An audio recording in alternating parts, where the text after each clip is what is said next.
Praise Lord. എൻ്റെ കഥയുടെ അനുഗ്രഹിക്കപ്പെട്ട ഒരു സെക്ഷനിലേക്ക് ഞങ്ങളുടെ എല്ലാ പ്രിയമുള്ളവരും ഞങ്ങൾ സ്വാഗതം ചെയ്യുകയാണ്. എല്ലാ ആഴ്ചയും പോലെ വളരെ അനുഗ്രഹിക്കപ്പെട്ട ഒരു സാക്ഷ്യമായിട്ടാണ് നിങ്ങൾ നടുവിലേക്ക് കടന്നു വന്നിരിക്കുന്നത്. നമുക്ക് പ്രാർത്ഥിച്ചാരംഭിക്കാം. നമുക്ക് പ്രാർത്ഥിക്കാം. പരിശുദ്ധ പിതാവേ, അനുഗ്രഹിക്കപ്പെട്ട ഈ നല്ല ഈവനിങ് സമയത്തിനായി ഞങ്ങളങ്ങനെ സ്തുതിക്കുന്നു, വാഴ്ത്തുന്നു. തിരുസന്നിധിയിലേക്ക് ഞങ്ങൾ കടന്നു വരുന്നു. ഞങ്ങളുടെ കുടവശങ്ങളെ അവിടുന്ന് ക്ഷമിക്കുമാറാകണം. പ്രത്യേകമായി കർത്താവേ, ഇന്ന് സന്ധ്യയിൽ ഒരു നല്ല ജീവിതാനുഭവം ഞങ്ങൾ കേൾക്കാൻ പോകുന്നത് കൊണ്ട് സ്തോത്രം.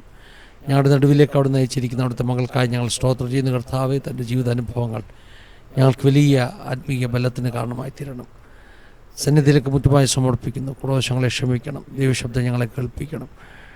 ആരംഭിക്കുന്ന ഈ സമയം മുതൽ കർത്താവ് സ്വാദ പ്രാർത്ഥന വരെ പ്രത്യേക സാന്നിധ്യം ഉണ്ടാകണം. സിസ്റ്റർ നെറ്റ്വർക്ക് എല്ലായിടത്തെ കരങ്ങളിലേക്ക് ഏൽപ്പിച്ച് പ്രാർത്ഥിക്കുന്നു. വൻകാര്യങ്ങൾ അവിടുന്ന് ചെയ്യാൻ പോകുന്നുണ്ട്. സ്തോത്രം. സകല മാനം മഹത്വത്തെ യേശു മൂലം താഴ്മയായി ചോദിക്കുന്നു. കേൾക്കുമാറാകണമേ. ആമേൻ. ഇന്ന് നമ്മളോടൊപ്പം തന്നെ അനുഭവങ്ങൾ പങ്കുവെക്കാൻ എത്തിയിരിക്കുന്ന UK നിന്ന് പ്രിയ സിസ്റ്റർ ശ്യാമള പ്രേമാണ്. പ്രിയ സിസ്റ്റർ നമ്മൾ സ്നേഹത്തോടെ നമ്മുടെ ലൈവിലേക്ക് സ്വാഗതം ചെയ്യും. Praise lord sister. Praise lord. ഇപ്പോൾ ലൈവിലാണേ. ഓക്കെ. UK നിന്നാണ് ജോയിൻ ചെയ്തേക്കുന്നത് അല്ലയോ?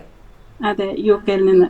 ഏത് സ്ഥലത്താണ് UK നോർത്താംപ്ടൺ എന്ന് പറയുന്ന സ്ഥലത്ത് നിന്നാണ് ഞാൻ ജോയിൻ ചെയ്തിരിക്കുന്നത്.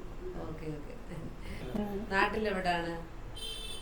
നാട്ടില് ജനിച്ചു വളർന്നത് ചെമ്പനോലി എന്ന് പറയുന്ന സ്ഥലത്താണ്. വെച്ചുച്ചിറയ്ക്കും അത്തിക്കയത്തിനും ഇടയ്ക്കായിട്ടുള്ള ഒരു ചെറിയൊരു സ്ഥലമാണ് ചെമ്പനോലി. അവിടെയാണ് ജനിച്ചു വളർന്നതൊക്കെ.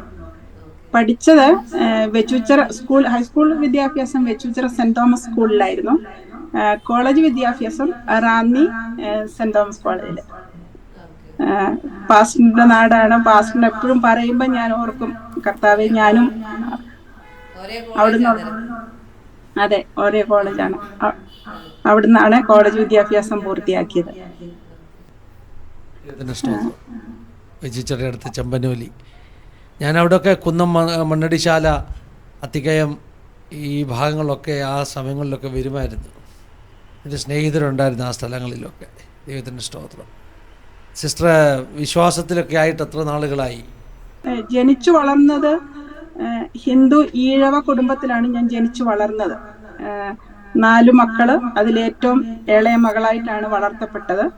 പക്ഷെ ഹിന്ദു വിശ്വാസത്തിൽ ജനിച്ചു വളർന്നു എങ്കിലും അമ്പലത്തിലൊക്കെ പോകാനോ ആഴ്ചയിൽ ഒരിക്കലോ മാസത്തിലൊരിക്കൽ പോകാനോ ഞങ്ങളുടെ വീടിന് തൊട്ടടുത്തൊന്നും അമ്പലം ഇല്ലായിരുന്നു. അപ്പം വർഷത്തിലൊരിക്കൽ ഉത്സവമൊക്കെ ഉള്ളപ്പോൾ മാത്രമേ അമ്പലത്തിൽ പോകാറുള്ളായിരുന്നു. എൻ്റെ അമ്മ, ഞങ്ങള് ചെറുപ്പത്തിൽ മുതലേ ഒരു ക്രിസ്തീയ ചായ്വിലാണ് വളർന്നു വന്നത്.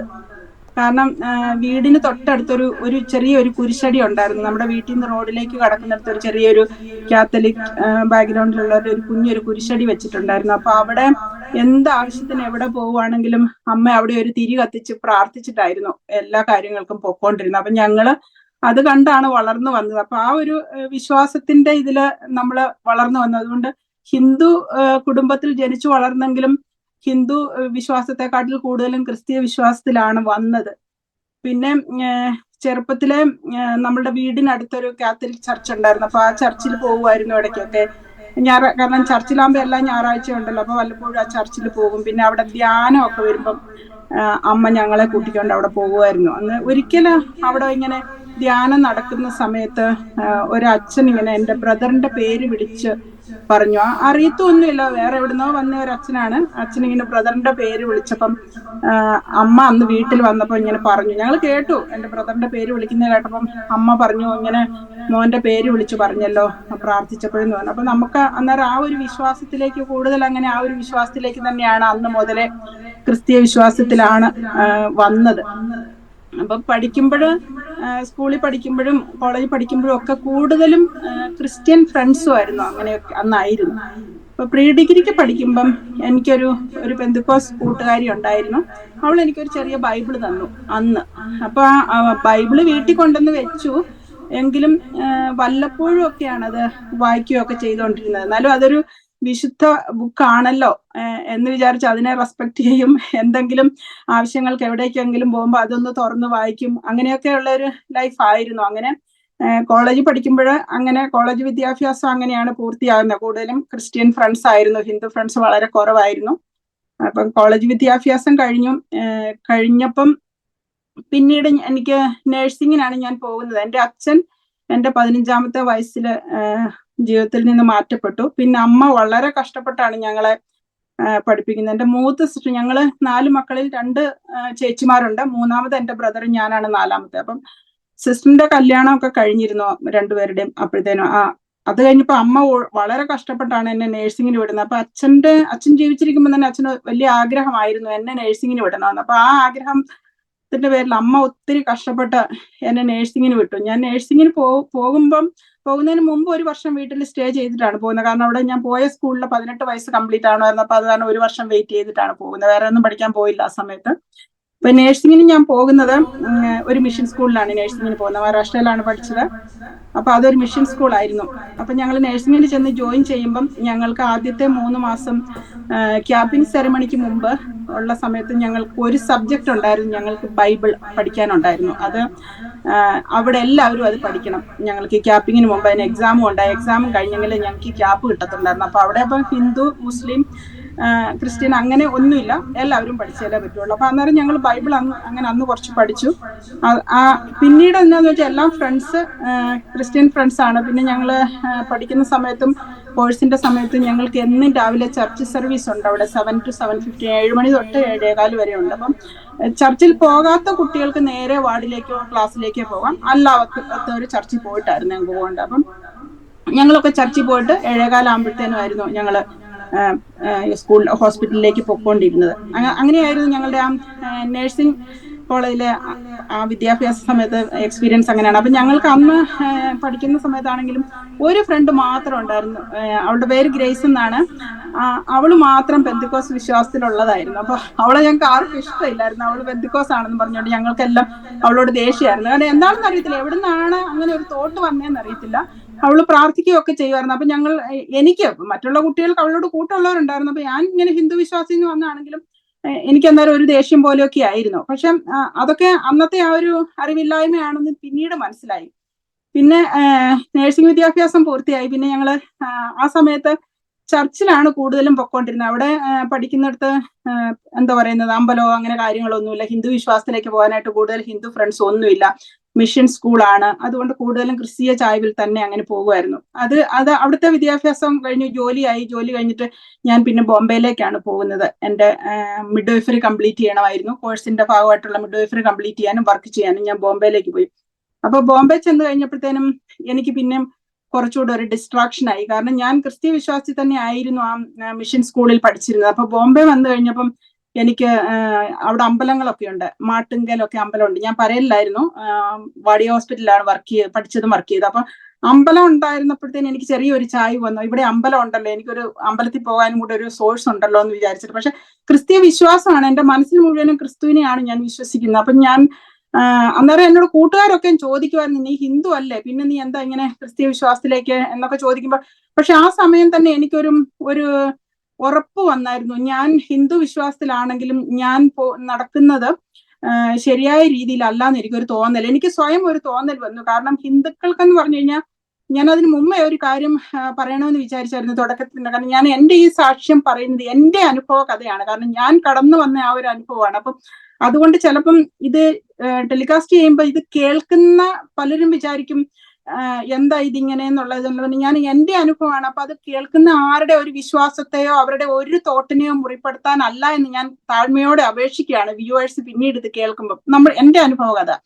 അപ്പൊ അവരൊക്കെ എന്നോട് ഇങ്ങനെ ചോദിക്കുമ്പോഴത്തേനും ഞാൻ പറയുമായിരുന്നു, എനിക്ക് തോന്നുന്നത് ഹിന്ദു വിശ്വാസത്തിലായിരിക്കുന്ന എനിക്ക് എൻ്റെ അനുഭവത്തിൽ കൂടെ കുറച്ചൊക്കെ അറിയാമെന്ന് പറഞ്ഞു കഴിഞ്ഞാൽ പല ദൈവങ്ങളുണ്ട് ഹിന്ദു വിശ്വാസത്തിൽ എന്ന് പറയുമ്പോഴത്തേനും. കാരണം ഓരോന്നിനും ഓരോ ദൈവങ്ങളെ വിളിക്കുന്നത് പോലെയാണ് എനിക്ക് തോന്നിയത്. അതുകൊണ്ട് പക്ഷെ ക്രിസ്ത്യൻസിന് ഒരൊറ്റ ജീവിക്കുന്ന യേശുക്രിസ്തു മാത്രമേ ഉള്ളെന്ന് ഞാൻ മനസ്സിലാക്കിയെടുത്തു അത്രയും നാളുകൾ കൊണ്ട്. അപ്പം ഞാൻ അവരോട് നേരിട്ട് പറയുകയും ചെയ്തു, നിങ്ങൾ എത്ര ഭാഗ്യമുള്ളവരാ, നിങ്ങൾ ക്രിസ്ത്യാനികളായിട്ട് ജനിച്ചു, നിങ്ങൾക്ക് ക്രിസ്തുവിനെ ഫോളോ ചെയ്യാൻ പറ്റും. ഞാനൊക്കെ ഹിന്ദുവായിട്ടല്ലേ ജനിച്ചത്, എനിക്ക് മൾട്ടി ദൈവങ്ങളാണല്ലോ എന്ന് ഞാനൊരു ആൻസർ അവരോട് കൊടുക്കുമായിരുന്നു. പക്ഷെ ബോംബെയിൽ വന്നു കഴിഞ്ഞപ്പോഴത്തേന് എനിക്ക് ഡിസ്ട്രാക്ഷൻ ആയി. ഇവിടെ ഞാൻ ഹിന്ദുവായിട്ടാണല്ലോ ജനിച്ചിരിക്കുന്നത്, അപ്പൊ ഇനിയും ഞാൻ ഈ ക്രിസ്തീയ വിശ്വാസത്തിൽ തന്നെ പോയി കഴിഞ്ഞാൽ ഹിന്ദു ദൈവങ്ങൾക്ക് വല്ല ബുദ്ധിമുട്ടും തോന്നിയാലോ എന്ന് വിചാരിച്ച് ഞാൻ എന്ത് ചെയ്യും, ഞാൻ ഒരാഴ്ച ചർച്ചിൽ പോകും, പിന്നത്തെ ആഴ്ച അമ്പലത്തിൽ പോകും. അപ്പൊ അമ്പലത്തിൽ പോകുമ്പോ അവിടെ ചെന്ന് നിൽക്കുമ്പോ ഞാൻ ഉള്ളിൽ ഇങ്ങനെ പ്രാർത്ഥിക്കും, കർത്താവെ ഞാൻ വിശ്വസിക്കുന്നത് യേശു ക്രിസ്തുവിലാണ്, പക്ഷെ ഞാൻ എൻ്റെ ഹിന്ദു ആചാരപ്രകാരമുള്ള ദൈവങ്ങളെ ബുദ്ധിമുട്ടിപ്പിക്കുക, അതായത് എനിക്ക് ദോഷങ്ങളൊന്നും വരാതിരിക്കാൻ വേണ്ടിയാണ് ഞാൻ ഇങ്ങനെ വന്നിരിക്കുന്നതെന്ന് പറഞ്ഞ് ഞാൻ അവിടെ നിന്ന് പ്രാർത്ഥിച്ചിട്ട് തിരിച്ചു പോരുമായിരുന്നു. ഹോസ്റ്റലിൽ വന്നു കഴിയുമ്പോൾ എൻ്റെ കൂട്ടുകാരൊക്കെ എന്നെ കളിയാക്കും, നീ ഒരാഴ്ച ക്രിസ്ത്യാനികളായിട്ട് ചർച്ചിൽ പോകും, പിന്നത്തെ ആഴ്ച നീ അമ്പലത്തിൽ പോകും, ഇങ്ങനെ പോയി കഴിഞ്ഞാൽ നീ അടുത്ത ആഴ്ച ഒരു മുസ്ലിം മോസ്കിലും പോയിരിക്കും എന്ന് പറഞ്ഞ് അവരെന്നെ കളിയാക്കുമായിരുന്നു. അപ്പൊ ഞാൻ പറയുമായിരുന്നു, എനിക്ക് അങ്ങനെ തോന്നുവാണ്, പക്ഷെ ഞാൻ വിശ്വസിക്കുന്നത് ക്രിസ്തുവിലാണ്. ഇങ്ങനെ പറഞ്ഞാണ് ഞാൻ ബോംബെയിലെ എൻ്റെ ലൈഫ് സ്റ്റൈൽ അത് അങ്ങനെയായിരുന്നു. അത് കഴിഞ്ഞ് അങ്ങനെ കണ്ടിന്യൂ ചെയ്തു. പിന്നെ കുറെ നാൾ കഴിഞ്ഞപ്പോഴത്തേന് എനിക്ക് ഞങ്ങൾ ഗൾഫിലേക്ക് പോകാൻ, എൻ്റെ കോഴ്സുകളൊക്കെ കംപ്ലീറ്റ് ആയി, ജോലിയൊക്കെ ആയി. അപ്പം പിന്നെ എല്ലാവരും ഗൾഫിലേക്ക് പോകാനുള്ള തയ്യാറെടുപ്പാണ്. അപ്പൊ ഞങ്ങൾ സൗദിക്കുള്ള ഇന്റർവ്യൂവിനാണ് അറ്റൻഡ് ചെയ്യുന്നത്. അപ്പൊ എനിക്ക് സൗദിക്കുള്ള ഇന്റർവ്യൂ എല്ലാം ശരിയായി, പോകാനുള്ളതൊക്കെ ശരിയായി കഴിഞ്ഞപ്പോഴത്തേന്, ഇത് 1990 ഞാൻ സൗദിക്ക് പോകുന്നത്.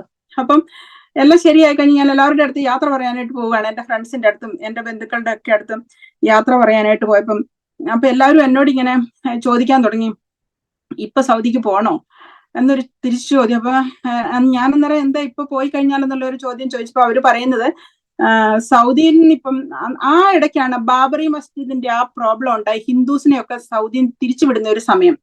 അതൊന്ന്, പിന്നെ ഗൾഫ് വാർ തുടങ്ങാനായിട്ട് അടുത്തു വരുന്ന സമയമായിരുന്നു. അപ്പൊ ഈ രണ്ട് കാരണത്താൽ ആരും തന്നെ പോവില്ല പേടിച്ചിട്ട്. അപ്പൊ ഞാൻ പ്രത്യേകിച്ച് ഹിന്ദു ആണ്, ഹിന്ദു ബാക്ക്ഗ്രൗണ്ട് ആണ്. അപ്പൊ പിന്നെ പോയി കഴിഞ്ഞാൽ അത് ശരിയാവുമോ എന്നുള്ള ഒരു ഇതായപ്പം ഞാൻ പറഞ്ഞു, ഇതൊന്നും നോക്കി എനിക്ക് പോവാതിരിക്കാൻ പറ്റില്ല, കാരണം എൻ്റെ ഫാമിലിയിലെ ബാക്ക്ഗ്രൗണ്ട് അങ്ങനെയാണ്, ഞാൻ എങ്ങനെയും പോയേ പറ്റൂ, എൻ്റെ കുടുംബത്തിന്റെ ഇതിനു വേണ്ടി പോകണം, അതുകൊണ്ട് ഞാൻ പോവുകയാണെന്നുള്ള ഇതിൽ ഞാൻ പോയി.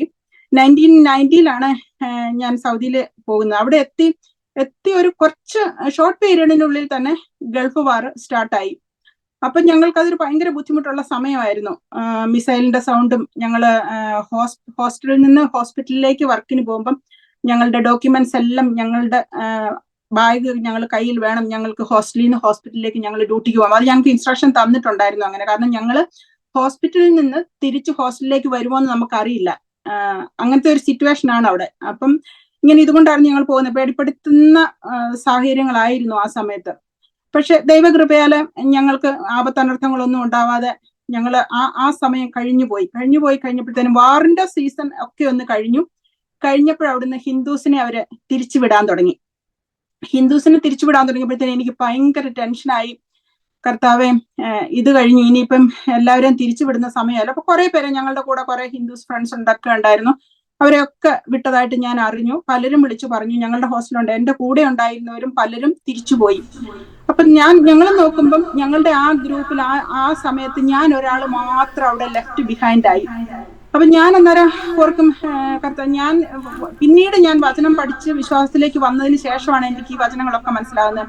ഞാൻ നിനക്ക് മുന്നമേ പോയി ദുർഘടങ്ങളെ നിരപ്പാക്കി താമ്രവാതിലുകളെ താഴ്ത്തി ഇരുമ്പോടാമ്പലുകളെ ഖണ്ഡിച്ച് കളയുമെന്നുള്ള ആ ഒരു വചനം, അതൊക്കെ എനിക്കായി വേണ്ടി മാത്രമായിരുന്നു എന്ന് ഞാൻ പിന്നീട് ചിന്തിച്ചിട്ടുണ്ട്. അപ്പൊ ഞാൻ അങ്ങനെ അവിടെ എനിക്കൊരു കുഴപ്പങ്ങളും ഇല്ല. അപ്പൊ ഞാൻ ഷോപ്പിങ്ങിനൊക്കെ പോകുമ്പോൾ പലരും എന്നോട് ചോദിക്കും, ശ്യാമളയല്ല ഇത്, ശ്യാമള എങ്ങനെ ഇവിടെ ലെഫ്റ്റ് ആയി, എല്ലാവരും പോയല്ലോ, ഹിന്ദുസ് ആയിട്ടുള്ള എല്ലാവരെയും തിരിച്ച് നാട്ടിലേക്ക് വിട്ടല്ലോ, അപ്പൊ ശ്യാമള മാത്രം എങ്ങനെ? പക്ഷെ എനിക്കും അറിയില്ല എന്താ ഞാൻ അങ്ങനെ അവിടെ നിന്നത്. അത് ഞാൻ വർഷങ്ങൾക്ക് ശേഷമാണ് എനിക്ക് മനസ്സിലാകുന്നത് ഞാൻ എന്തുകൊണ്ടാണ് അവിടെ നിന്നു എന്നുള്ളത്. അപ്പൊ അങ്ങനെ ഞങ്ങൾ അവിടെ നിന്ന് കഴിഞ്ഞ് 1992 എന്റെ വിവാഹം കഴിയുകയാണ് ചെയ്തത്. വിവാഹം കഴിക്കുന്നത് ഞാൻ എൻ്റെ ചേട്ടന്റെ വീട്ടില് കുടുംബത്തിൽ അമ്പലം ഒക്കെ ഉള്ള ഒരു ഭവനത്തിലേക്കാണ് ഞാൻ വിവാഹം കഴിച്ച് ചെല്ലുന്നത്, ചേട്ടന്റെ വീട്ടിലേക്ക്.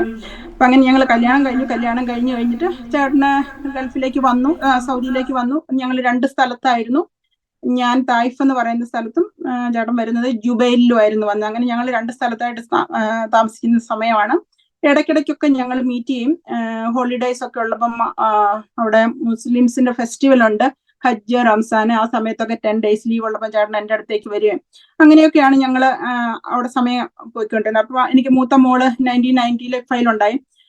അപ്പം അതിനു മുന്നേ 1992 എൻ്റെ ലൈഫിലെ ഒരുപാട് ടെസ്റ്റിമണികളുണ്ട്, ഒരുപാടുണ്ട്. അപ്പൊ ഞാൻ കുറച്ച് മാത്രം പോയിന്റ് ഔട്ട് ചെയ്യുവാണ്. അപ്പൊ ചേട്ടൻ അവിടെ വന്നു, കല്യാണം കഴിഞ്ഞ് അവിടെ വന്നു. 1992 ഞങ്ങൾ 2 സ്ഥലത്താണ്. അപ്പൊ ഇടയ്ക്ക് എന്നെ മീറ്റ് ചെയ്യാനൊക്കെ വരികയൊക്കെ ചെയ്യും. അപ്പൊ ഒരു ദിവസം എന്നെ വിളിച്ചിട്ട് ഇങ്ങനെ പറഞ്ഞു, എനിക്ക് ഭയങ്കര പനിയാണ്, എന്തൊക്കെ മരുന്ന് കഴിച്ചിട്ടും കുറയുന്നില്ല, ഭയങ്കര പനിയാണെന്ന് പറഞ്ഞു. അപ്പൊ ഞാൻ എന്താ ചെയ്യേണ്ടത്, ട്രീറ്റ്മെന്റ് ഒന്നും എടുത്തിട്ട് കുറഞ്ഞില്ല. അപ്പൊ എൻ്റെ ഒരു ഫ്രണ്ട് ഉണ്ട് തായിഫിൽ, അവളെന്നേരം ഇങ്ങനെ പറഞ്ഞു, ചേച്ചി ചേട്ടനോടൊന്ന് ഇങ്ങോട്ട് വരാൻ പറയും, ഇവിടെ ഒരു ജനറൽ ഹോസ്പിറ്റലുണ്ട്, നമുക്ക് അവിടെ നിന്ന് കാണിക്കാമെന്ന് പറഞ്ഞു. അപ്പൊ ഞാൻ കണ്ടിട്ട് ഒരു കുറച്ച് നാളെ ആയുള്ളായിരുന്നു ഞങ്ങൾ തമ്മിൽ കണ്ടിട്ട്. എന്നിട്ട് അപ്പൊ അങ്ങനെ പറഞ്ഞു, ചേട്ടൻ അന്നേരം എന്റെ അടുത്തേക്ക് വരുവാണ് ചെയ്യുന്നത്. വരുന്ന സമയം ഞാൻ കാണുമ്പം എനിക്ക് ആളെ തിരിച്ചറിയാൻ പറ്റിയില്ല. ഒരു 12 കിലോ വെയിറ്റ് ലോസ്, അങ്ങനെ അത്രയ്ക്ക് ക്ഷീണിച്ചിട്ടാണ് എന്റെ അടുത്തേക്ക് വരുന്നത്. എനിക്ക് ഭയങ്കര സങ്കടമായി, ഇതെന്തെങ്കിലും ഇത്രയും ക്ഷീണിച്ച് ഈ ആള് വന്നിരിക്കുന്നത്, ഭയങ്കരമായിട്ട് ഭാരപ്പെട്ടു. അപ്പൊ എന്നിട്ട് എന്റെ അടുത്ത് വന്നു, ഞങ്ങൾ ഹോസ്പിറ്റലിൽ കൊണ്ടുപോയി കാണിച്ചു. അന്ന് തന്നെ ടെസ്റ്റ് ഒക്കെ ചെയ്ത് കഴിഞ്ഞപ്പോഴത്തേനും സ്കാനിങ് ഒക്കെ ചെയ്ത്, സ്കാനിങ് ചെയ്തപ്പോഴത്തേനും അവർ പറഞ്ഞു പ്ലൂറൽ എഫ്യൂഷൻ ആണെന്ന് പറഞ്ഞു. അപ്പൊ മെഡിക്കൽ ഫീൽഡിൽ അല്ലാത്തവർക്ക് വേണ്ടി ഞാൻ പറയുകയാണ്, ലങ്സിന്റെ കവറിങ് ഉള്ള പ്ലൂറയില് ഫ്ലൂയിഡ് കളക്ഷൻ ആണ്, ഒത്തിരി ഫ്ലൂയിഡ് ഉണ്ട് കളക്ട് ചെയ്തിരിക്കുന്നത്, അത് ഇൻഫെക്റ്റഡ് ആയിരിക്കുന്നതാണെന്ന് ഡോക്ടർ പറഞ്ഞു. അപ്പൊ ഡോക്ടർ അന്നേരം പറഞ്ഞു, ഇന്നിപ്പോ യാത്രയൊക്കെ ചെയ്ത് വന്നതല്ലേ, അതുകൊണ്ട് ഇന്ന് നിങ്ങൾ വീട്ടിൽ പോയിട്ട് നാളെ വായോ, നമുക്കിത് ടാപ്പ് ചെയ്തെടുത്ത് കളയണമെന്ന് പറഞ്ഞു ഈ ഫ്ലൂയിഡ്. അപ്പം ഒത്തിരി ഫ്ലൂയിഡ് ഉണ്ട്, കൊയറ്റലോട്ടാണ് ഫ്ലൂയിഡ് ഉള്ളത്. അപ്പൊ എനിക്കത് കേട്ടപ്പോൾ ഭയങ്കര സങ്കടമായി. ഞങ്ങൾ രണ്ടുപേരും കൂടെ വീട്ടിൽ വന്നു. പ്രത്യേകിച്ച് നമ്മൾ മെഡിക്കൽ ഫീൽഡിലുള്ള ഒരു നഴ്സുമാരെന്ന് പറഞ്ഞാൽ നമ്മളിങ്ങനെയുള്ള പ്രൊസീജിയറുകൾക്ക് നമ്മൾ പഠിക്കുന്ന സമയം ഒരുപാട് ഞാൻ അസിസ്റ്റ് ചെയ്തിട്ടുണ്ട്, ഞാൻ സ്റ്റാഫായിട്ട് ഒരുപാട് അസിസ്റ്റ് ചെയ്തിട്ടുണ്ട്. പക്ഷെ എന്റെ ഹസ്ബൻഡിന് ഇങ്ങനെ ഒരു പ്രൊസീജിയർ ചെയ്യുന്നു എന്ന് പറയുമ്പോഴത്തേന് എനിക്കത് താങ്ങാനേ പറ്റിയില്ല. അത് നമുക്ക് എല്ലാവർക്കും വരുന്ന ഒരു പ്രോബ്ലമാണ്. നമ്മളിത് അസിസ്റ്റ് ചെയ്യും, പക്ഷെ നമ്മളുടെ കുടുംബത്തിലുള്ള ഒരാൾക്ക് വരുമ്പോഴത്തേനും നമുക്കതൊരു ഭയങ്കര ബുദ്ധിമുട്ടായിട്ട് തോന്നും. അപ്പൊ ഞാൻ വീട്ടിൽ വന്നു കഴിഞ്ഞപ്പോഴത്തേനും എനിക്ക് സഹിക്കാൻ പറ്റിയില്ല. ഒത്തിരി ക്ഷീണിച്ചിരിക്കുന്ന ഒരാള് ഈ ടാപ്പിംഗ് ചെയ്യുമ്പോഴത്തേനും അത് ടോളറേറ്റ് ചെയ്യാൻ പറ്റുമോ, അങ്ങനെയൊക്കെയുള്ള ഒരു ഇതിൽ ഞങ്ങൾ വീട്ടിൽ ചെന്ന് കഴിഞ്ഞപ്പോൾ ചേട്ടൻ ഉറങ്ങി. ഞാൻ രാത്രി മുഴുവൻ ഇങ്ങനെ പ്രാർത്ഥിച്ചു, കർത്താവേ എനിക്ക് ഈ പ്രൊസീജിയർ ചെയ്യുന്നത് കാണാൻ പറ്റില്ല, ഇത് ടോളറേറ്റ് ചെയ്യാനുള്ള ഒരു ശക്തിയില്ല, അത്രയ്ക്ക് ക്ഷീണിച്ചിട്ടാണ് വന്നിരിക്കുന്നത്, എന്തെങ്കിലും നീ പ്രവർത്തിച്ചേ പറ്റൂ കർത്താവേ എന്ന് പറഞ്ഞ് ഞാൻ ഇങ്ങനെ ഉള്ളിൽ വേദനയോടെ ആ രാത്രിയിലെല്ലാം ഉണരുമ്പോ എഴുന്നേറ്റിരുന്ന് പ്രാർത്ഥിക്കുമായിരുന്നു. അപ്പൊ എഴുന്നേറ്റ് പ്രാർത്ഥിക്കും. എന്നിട്ട് പിറ്റേ ദിവസം രാവിലെ ഞങ്ങൾ വീണ്ടും ഹോസ്പിറ്റലിലേക്ക് പോവാണ്. അപ്പൊ ഹോസ്പിറ്റലിൽ ചെന്ന് കഴിഞ്ഞ് സ്കാനിങ്ങിന് കയറുമ്പോഴൊക്കെ ഞാനിങ്ങനെ ഭാരത്തോടെയാ പോകുന്നത്. അപ്പൊ ഹസ്ബൻഡ് എന്നോട് ചോദിക്കുന്നുണ്ട്, നീ എന്തിനാ എത്ര വിഷമിക്കുന്നതെന്ന്. അപ്പൊ ഞാൻ പറയാൻ പറ്റില്ല, ആൾ ഓൾറെഡി ക്ഷീണിച്ചിരിക്കുകയാണ്. അന്നേരം സ്കാൻ ചെയ്യുമ്പോഴത്തേനും ഡോക്ടർ പറഞ്ഞു, നിങ്ങൾ എന്താ ചെയ്തേ? ഞങ്ങളൊന്നും ചെയ്തില്ല. അപ്പൊ പറഞ്ഞു, ഇപ്പൊ 50 ml ഫ്ലൂയിഡ് കാണുന്നുള്ളല്ലോ, ടാപ്പ് ചെയ്യാനുള്ള ഫ്ലൂയിഡ് ഇല്ലല്ലോ എന്ന് പറഞ്ഞു. അത് എനിക്കൊരു ഭയങ്കര അത്ഭുതമായിട്ട് എനിക്ക് തോന്നി. ഞാൻ ഒരു അത്ഭുതം കാണാനായിട്ട് അങ്ങനെ ഞാൻ പ്രാർത്ഥിച്ചു, എങ്കിലും അത് അത്രയും പെട്ടെന്ന് ഒരു ദിവസം കൊണ്ട് അങ്ങനെ അതിനൊരു ഉത്തരം കിട്ടുമെന്ന് ഞാൻ ഒരിക്കലും ഓർത്തില്ല. അപ്പൊ എന്റെ വിശ്വാസം ഒന്നുകൂടെ അങ്ങോട്ട് ഉറപ്പിക്കുവായിരുന്നു. ചേട്ടന് മനസ്സിലായില്ല ഇതെങ്ങനെ കുറഞ്ഞെന്ന്. ചേട്ടൻ അങ്ങനെ വിശ്വാസമൊന്നും ഇല്ലാത്ത കാരണം ചേട്ടനത് മനസ്സിലായിട്ടില്ല. അപ്പൊ അങ്ങനെ ആ ഒരു എക്സ്പീരിയൻസ് എനിക്ക് ഭയങ്കര കർത്താവിലേക്ക് ഒരുപാട് വിശ്വാസത്തിലേക്ക്, അത്ഭുതങ്ങളുടെ രാജാവാണല്ലോ കർത്താവെ എന്നുള്ള ഒരു വിശ്വാസത്തിൽ അങ്ങനെ ഇരിക്കുന്ന സമയത്താണ് ഈ ഒരു ഇത് നടക്കുന്നത്. അത് കഴിഞ്ഞ് 1995 എനിക്ക് മോളുണ്ടായി. ഞാൻ എന്നിട്ട് മോളെ നാട്ടിലാക്കാനായിട്ട് 28ാം ദിവസം ഞാൻ നാട്ടിലേക്ക് പോവുകയാണ്. ചേട്ടനില്ല എൻ്റെ കൂടെ, ഞാൻ തന്നെ ഉള്ളൂ. നാട്ടിൽ പോകുന്ന സമയത്ത് ഞാൻ അന്നൊക്കെ എന്ന് പറഞ്ഞാൽ തായിഫ് എന്ന് പറയുന്ന സ്ഥലത്ത് നിന്ന് 3 ഫ്ലൈറ്റ് കയറണം കേരളത്തിൽ എത്തണമെങ്കിൽ. അപ്പൊ നാട്ടിലേക്ക് വേണം, അവിടെ നിന്ന് റിയാദിൽ വരണം, റിയാദിൽ നിന്ന് ബോംബെ വരണം, ബോംബെ ഫ്ലൈറ്റ് കയറി നാട്ടിലെത്തണം. അപ്പൊ എനിക്ക് സിസേറിയനും കഴിഞ്ഞ് 28ാം ദിവസമാണ് ഞാൻ നാട്ടിലേക്ക് പോരുന്നത്. ആരും ഇല്ല എനിക്ക് ഹെൽപ്പ് ചെയ്യാൻ. ഞാൻ ഒരുപാട് സ്ട്രഗിൾ ചെയ്ത് വരുന്ന സമയത്ത് ബോംബെ വന്നു കഴിഞ്ഞപ്പോൾ തന്നെ എമിഗ്രേഷനിൽ എൻ്റെ 2 പാസ്പോർട്ട് ഞാൻ ബാഗിൽ നിന്ന് എടുത്തു കൊടുത്തിട്ട് അവരത് സ്റ്റാമ്പ് ചെയ്ത് തന്നു. ഞാൻ പാസ്പോർട്ട് ഒന്നും ചെക്ക് ചെയ്തില്ല, കുഞ്ഞിനെ കൊണ്ടുള്ള ഇത് കാരണം ഞാൻ നാട്ടിലെത്തി കഴിഞ്ഞപ്പോൾ എനിക്ക് ഒട്ടും വയ്യായിരുന്നു. പിന്നെ 28 ദിവസം വീണ്ടും നാട്ടിൽ നിന്നിട്ട് തിരിച്ചു പോരുന്നതിന്റെ 2 ദിവസം മുന്നേ ഞാൻ എൻ്റെ പാസ്പോർട്ട് എടുത്ത്, ഹസ്ബൻഡ് ചേട്ടനുണ്ട് നാട്ടിൽ, അന്നേരം ഹസ്ബൻഡ് വന്നിട്ടില്ല. അപ്പൊ ചേട്ടന്റെ കയ്യിൽ എൻ്റെ പാസ്പോർട്ട് കൊടുത്തിട്ട് പറഞ്ഞു, നമുക്ക് അന്നേരം ടിക്കറ്റ് റീകൺഫർമേഷൻ ചെയ്യാനായിട്ട് ഏജൻസി കൊണ്ടുപോയിട്ട് പാസ്പോർട്ട് എടുത്തു കൊടുത്തപ്പം ചേട്ടൻ പാസ്പോർട്ട് തുറന്നു നോക്കിയപ്പോഴത്തേനും മോളുടെ പാസ്പോർട്ട് ഉണ്ട്. മോളെ നാട്ടിൽ നിർത്തിയിട്ട് പോരുവാണ്, മോളുടെ പാസ്പോർട്ട് ഉണ്ട്. അപ്പം പാസ്പോർട്ട് കണ്ടിട്ട് ചേട്ടൻ അന്നേരം പറഞ്ഞു, നിന്റെ പാസ്പോർട്ട് അല്ലല്ലോ കയ്യിൽ എടുത്തു തന്നതെന്ന് പറഞ്ഞു. അപ്പൊ ഞാൻ പെട്ടെന്ന് പറഞ്ഞു, എന്റെ പാസ്പോർട്ട് അല്ലേ, അതെങ്ങനെയാ അങ്ങനെ വരുന്നത്? അന്നേരം ചേട്ടൻ പറഞ്ഞു, ഇത് ഒരു പാസ്പോർട്ട് മോളുടെ പാസ്പോർട്ട്, ഇത് വേറെ ഒരു പാസ്പോർട്ട്, ഒരാളുടെ പാസ്പോർട്ട്, വേറെ ഒരാളുടെ പാസ്പോർട്ടാണ്, നിന്റെ പാസ്പോർട്ട് ഇല്ല എന്ന് പറഞ്ഞു. അപ്പൊ ഞാൻ പെട്ടെന്ന് ഷോക്ക്ഡായി. എനിക്ക് 2 ദിവസം കഴിഞ്ഞ് തിരിച്ചു പോരണം. ഞാൻ എടുത്തു നോക്കുമ്പോഴത്തേന് ആ പാസ്പോർട്ട് മലപ്പുറത്തുള്ള ഒരു ചേട്ടന്റെ പാസ്പോർട്ടാണ്. ബോംബെയിൽ വെച്ച് എമിഗ്രേഷനിൽ ഈ പാസ്പോർട്ട് മാറിപ്പോയി. അത് അന്നേരം ഒന്നും ശ്രദ്ധിക്കുന്നില്ല. എനിക്ക് ഭയങ്കര വിഷമമായി. എന്റെ പാസ്പോർട്ടിലെ അഡ്രസ്സ് നാട്ടിൽ ചെമ്പനോലിയിലാണ്. ഞാൻ അവിടുന്ന് സ്ഥലം മാറി പോന്നു. ഞങ്ങൾക്ക് ആ പാസ്പോർട്ടിന് അവര് ബൈപോസ്റ്റ് അയച്ചു കഴിഞ്ഞാൽ എൻ്റെ കയ്യിൽ കിട്ടാൻ ഒരു വഴിയില്ല, എനിക്ക് തിരിച്ചു വരാൻ പറ്റില്ല. ഞാൻ ആകെ ഭാരപ്പെട്ടു. പക്ഷെ അന്നും അതൊക്കെ എൻ്റെ കർത്താവ് എന്നെ കരങ്ങളിൽ വഹിച്ചിട്ടുണ്ടായിരുന്നു എന്ന് പല എക്സ്പീരിയൻസ് പിന്നീടാണ് മനസ്സിലാകുന്നത്. അതങ്ങനെ ആയി കഴിഞ്ഞപ്പോഴത്തേനും ചേട്ടൻ പറഞ്ഞു അന്ന് നമുക്ക് വെറുതെ ഈ പാസ്പോർട്ടിന്റെ ഉടമസ്ഥൻ മലപ്പുറത്തുള്ള ആളാണ്, അവരുടെ വീട്ടിലേക്ക് ഒന്ന് പോയി നോക്കാം. അപ്പൊ ഞാൻ ആ പാസ്പോർട്ട് നോക്കിയപ്പോൾ ഞാൻ ആ ചേട്ടനോട് പറഞ്ഞു, ചേട്ടാ ഇത് എക്സിറ്റ് അടിച്ച പാസ്പോർട്ടാണ്, ഈ ആൾക്ക് തിരിച്ചു പോകേണ്ട, അതുകൊണ്ട് എന്റെ പാസ്പോർട്ട് ആളുടെ കൈ കിട്ടിയോന്ന് അറിയത്തില്ല, ബോംബെയിൽ ഒത്തിരിയും പേര് വന്നു പോകുന്നതാണ്, അപ്പൊ ആര് വേറെ ഏതെങ്കിലും സ്ഥലത്തേക്കുള്ളവരുടെ കൈ കിട്ടിയോന്ന് അറിയത്തില്ല. ഞാൻ വിഷമിച്ചു. അന്നേരം സൗദിയില് ഹസ്ബൻഡ് ഉണ്ട്, ഹസ്ബൻഡിനോട് വിളിച്ചു പറഞ്ഞപ്പോ സാരേ ഇല്ല, കുഞ്ഞിന്റെ കൂടെ നീ അവിടെ നിന്നോ, വരണ്ടാന്ന് പറഞ്ഞു. പക്ഷെ എനിക്കത് ഒട്ടും ഉൾക്കൊള്ളാൻ പറ്റുന്ന ഒരു കാര്യമല്ലായിരുന്നു. ഇവര് ഈ പാസ്പോർട്ടുമായിട്ട് മലപ്പുറത്തെത്തി, അവരുടെ വീട്ടിലെത്തി കഴിഞ്ഞപ്പോൾ എന്റെ പാസ്പോർട്ട് അവിടെ വെച്ചിട്ടുണ്ട്, ആ ആളുടെ കയ്യിൽ ഉണ്ടായിരുന്നു എന്റെ പാസ്പോർട്ട്. അപ്പൊ അതൊരു വലിയൊരു അത്ഭുതമായിട്ട് എനിക്ക് തോന്നി. പിന്നീടാണ് ഇതൊക്കെ എന്റെ കർത്താവ് ഇതെല്ലാം ചന്തമായിട്ടും ഉചിതമായിട്ടും അത് തിരിച്ചു കൊണ്ടുവന്ന് തന്നു. ഞാൻ അങ്ങനെ തിരിച്ചു കയറി പോരുകയും ചെയ്തു. അങ്ങനെയാണ് തിരിച്ച് ആ പാസ്പോർട്ടിന്റെ ഒരു വലിയൊരു സാക്ഷ്യമായിട്ട് പിന്നീട് തോന്നിയിട്ടുണ്ട്. അപ്പൊ ഞാൻ സൗദിയിൽ തിരിച്ചു വന്നു കഴിഞ്ഞിട്ട് 2000 എനിക്ക് രണ്ടാമത്തെ മോൾ ഉണ്ടാവുകയാണ് ചെയ്യുന്നത്. രണ്ടാമത്തെ മോൾ ഉണ്ടായപ്പോഴത്തേനും ഞാൻ അതിനിടയ്ക്ക് പിന്നെ ചേട്ടന്റെ അടുത്തേക്ക് എനിക്ക് ട്രാൻസ്ഫർ കിട്ടി. അതൊക്കെ അത്ഭുതമായ രീതിയിലുള്ള ഒരു ട്രാൻസ്ഫർ ആയിരുന്നു. ഒരിക്കലും ഒരു ഡിസേർട്ട് ഏരിയയിലായിരുന്നു ഞാൻ വർക്ക് ചെയ്യുന്നത്. അവിടുന്ന് സിറ്റിയിലേക്ക് ചേട്ടന്റെ അടുത്തേക്ക് ഒരു മ്യൂച്വൽ ട്രാൻസ്ഫറിന് ആരും എന്റെ ആ ഏരിയയിലേക്ക് വരത്തില്ല, മ്യൂച്വൽ ട്രാൻസ്ഫർ മാത്രമേ അവർ ചെയ്യത്തുള്ളൂ. അപ്പൊ അങ്ങനെ ഒരുപാട് ട്രൈ ചെയ്തു, പോകാൻ പറ്റാഞ്ഞപ്പോ എങ്ങനെയോ ഭാഗ്യത്തിന് ഒരാളെ കിട്ടി. അങ്ങനെ ഞങ്ങൾ ട്രാൻസ്ഫർ ആയി, ഒന്നിച്ച് ജീവിതം തുടങ്ങി ദമ്മാമില്. അവിടെ വെച്ച് എനിക്ക് രണ്ടാമത്തെ മോൾ ഉണ്ടാവുകയാണ് ചെയ്യുന്നത്. മോൾ ഉണ്ടായി കഴിഞ്ഞപ്പോൾ തന്നെ മോളുടെ പേപ്പർ വർക്കിനായിട്ട് ഞങ്ങൾ ബർത്ത് സർട്ടിഫിക്കറ്റ് ട്രാൻസ്ലേഷൻ എല്ലാം അറബിയിലാണ് അവിടെ വരുന്നത്. അപ്പം ബർത്ത് സർട്ടിഫിക്കറ്റ് ട്രാൻസ്ലേഷന് ഓഫീസിൽ കൊണ്ടു കൊടുത്തപ്പോഴത്തേനും അവര് പാരന്റ്സിന്റെ റിലീജിയൻ എഴുതിയപ്പം അവരിങ്ങനെ, എനിക്ക് ഇക്കാമയുണ്ട് നമ്മുടെ അവിടുത്തെ ഐഡിയിൽ, അപ്പൊ അതിൽ നിന്ന് എഴുതിയപ്പോഴത്തേനും മദറിന്റെ റിലീജിയൻ ക്രിസ്ത്യൻ എഴുതി. അപ്പൊ ഞാൻ അവരോട് പറഞ്ഞു, ഇതെന്താ ക്രിസ്ത്യൻ എന്ന് എഴുതിയിരിക്കുന്നത്, ഞാൻ ഹിന്ദു ആണല്ലോ. അന്നേരം അവർ പറഞ്ഞില്ല, നീ ഈ കിങ്ഡത്തിൽ വന്നത് ക്രിസ്ത്യനായിട്ടാ വന്നിരിക്കുന്നതെന്ന് പറഞ്ഞു. അപ്പൊ എനിക്ക് ഒട്ടും അത് വിശ്വസിക്കാനേ പറ്റുന്നില്ല. അപ്പൊ അവര് പറഞ്ഞു, നീ ഇവിടെ ഈ സൗദിയിൽ എൻട്രി ചെയ്തത് നിനക്ക് ഇവിടെ വന്നു കഴിഞ്ഞപ്പോ നിന്റെ പാസ്പോർട്ടിൽ എന്താണെന്ന് ഞങ്ങൾക്ക് അറിയത്തില്ല, ഞങ്ങൾ ഇവിടുന്ന് അടിച്ചു തന്ന ഇക്കാമ എന്ന് പറയുന്ന ഐഡിയില് നിന്റെ റിലീജിയൻ എഴുതിയിരിക്കുന്ന ക്രിസ്ത്യൻ ആണെന്ന് പറഞ്ഞു. അപ്പൊ എനിക്കതൊരു ഭയങ്കര അത്ഭുതമായിട്ട് തോന്നി. അത് ഞാൻ അവിടെ പോകുന്നതിന് മുന്നേ തന്നെ എനിക്ക് അവിടെ ചെന്ന് കഴിഞ്ഞിട്ട് കിട്ടുന്ന ഐഡിയില് അവര് ക്രിസ്ത്യൻ, എന്റെ പാസ്പോർട്ടിൽ ഹിന്ദു എന്നാണ് എഴുതിയിരിക്കുന്നത്, പക്ഷെ എന്റെ ഐഡിയില് ഇക്കാമയില് ക്രിസ്ത്യൻ എന്ന് എഴുതിയത് കൊണ്ടായിരുന്നു ഞാൻ അവിടെ നിന്നത്, ആ വർഷങ്ങളോളം അവിടെ നിന്നത്. അതെനിക്കൊരു ഭയങ്കര അത്ഭുതമായിട്ട് തോന്നി.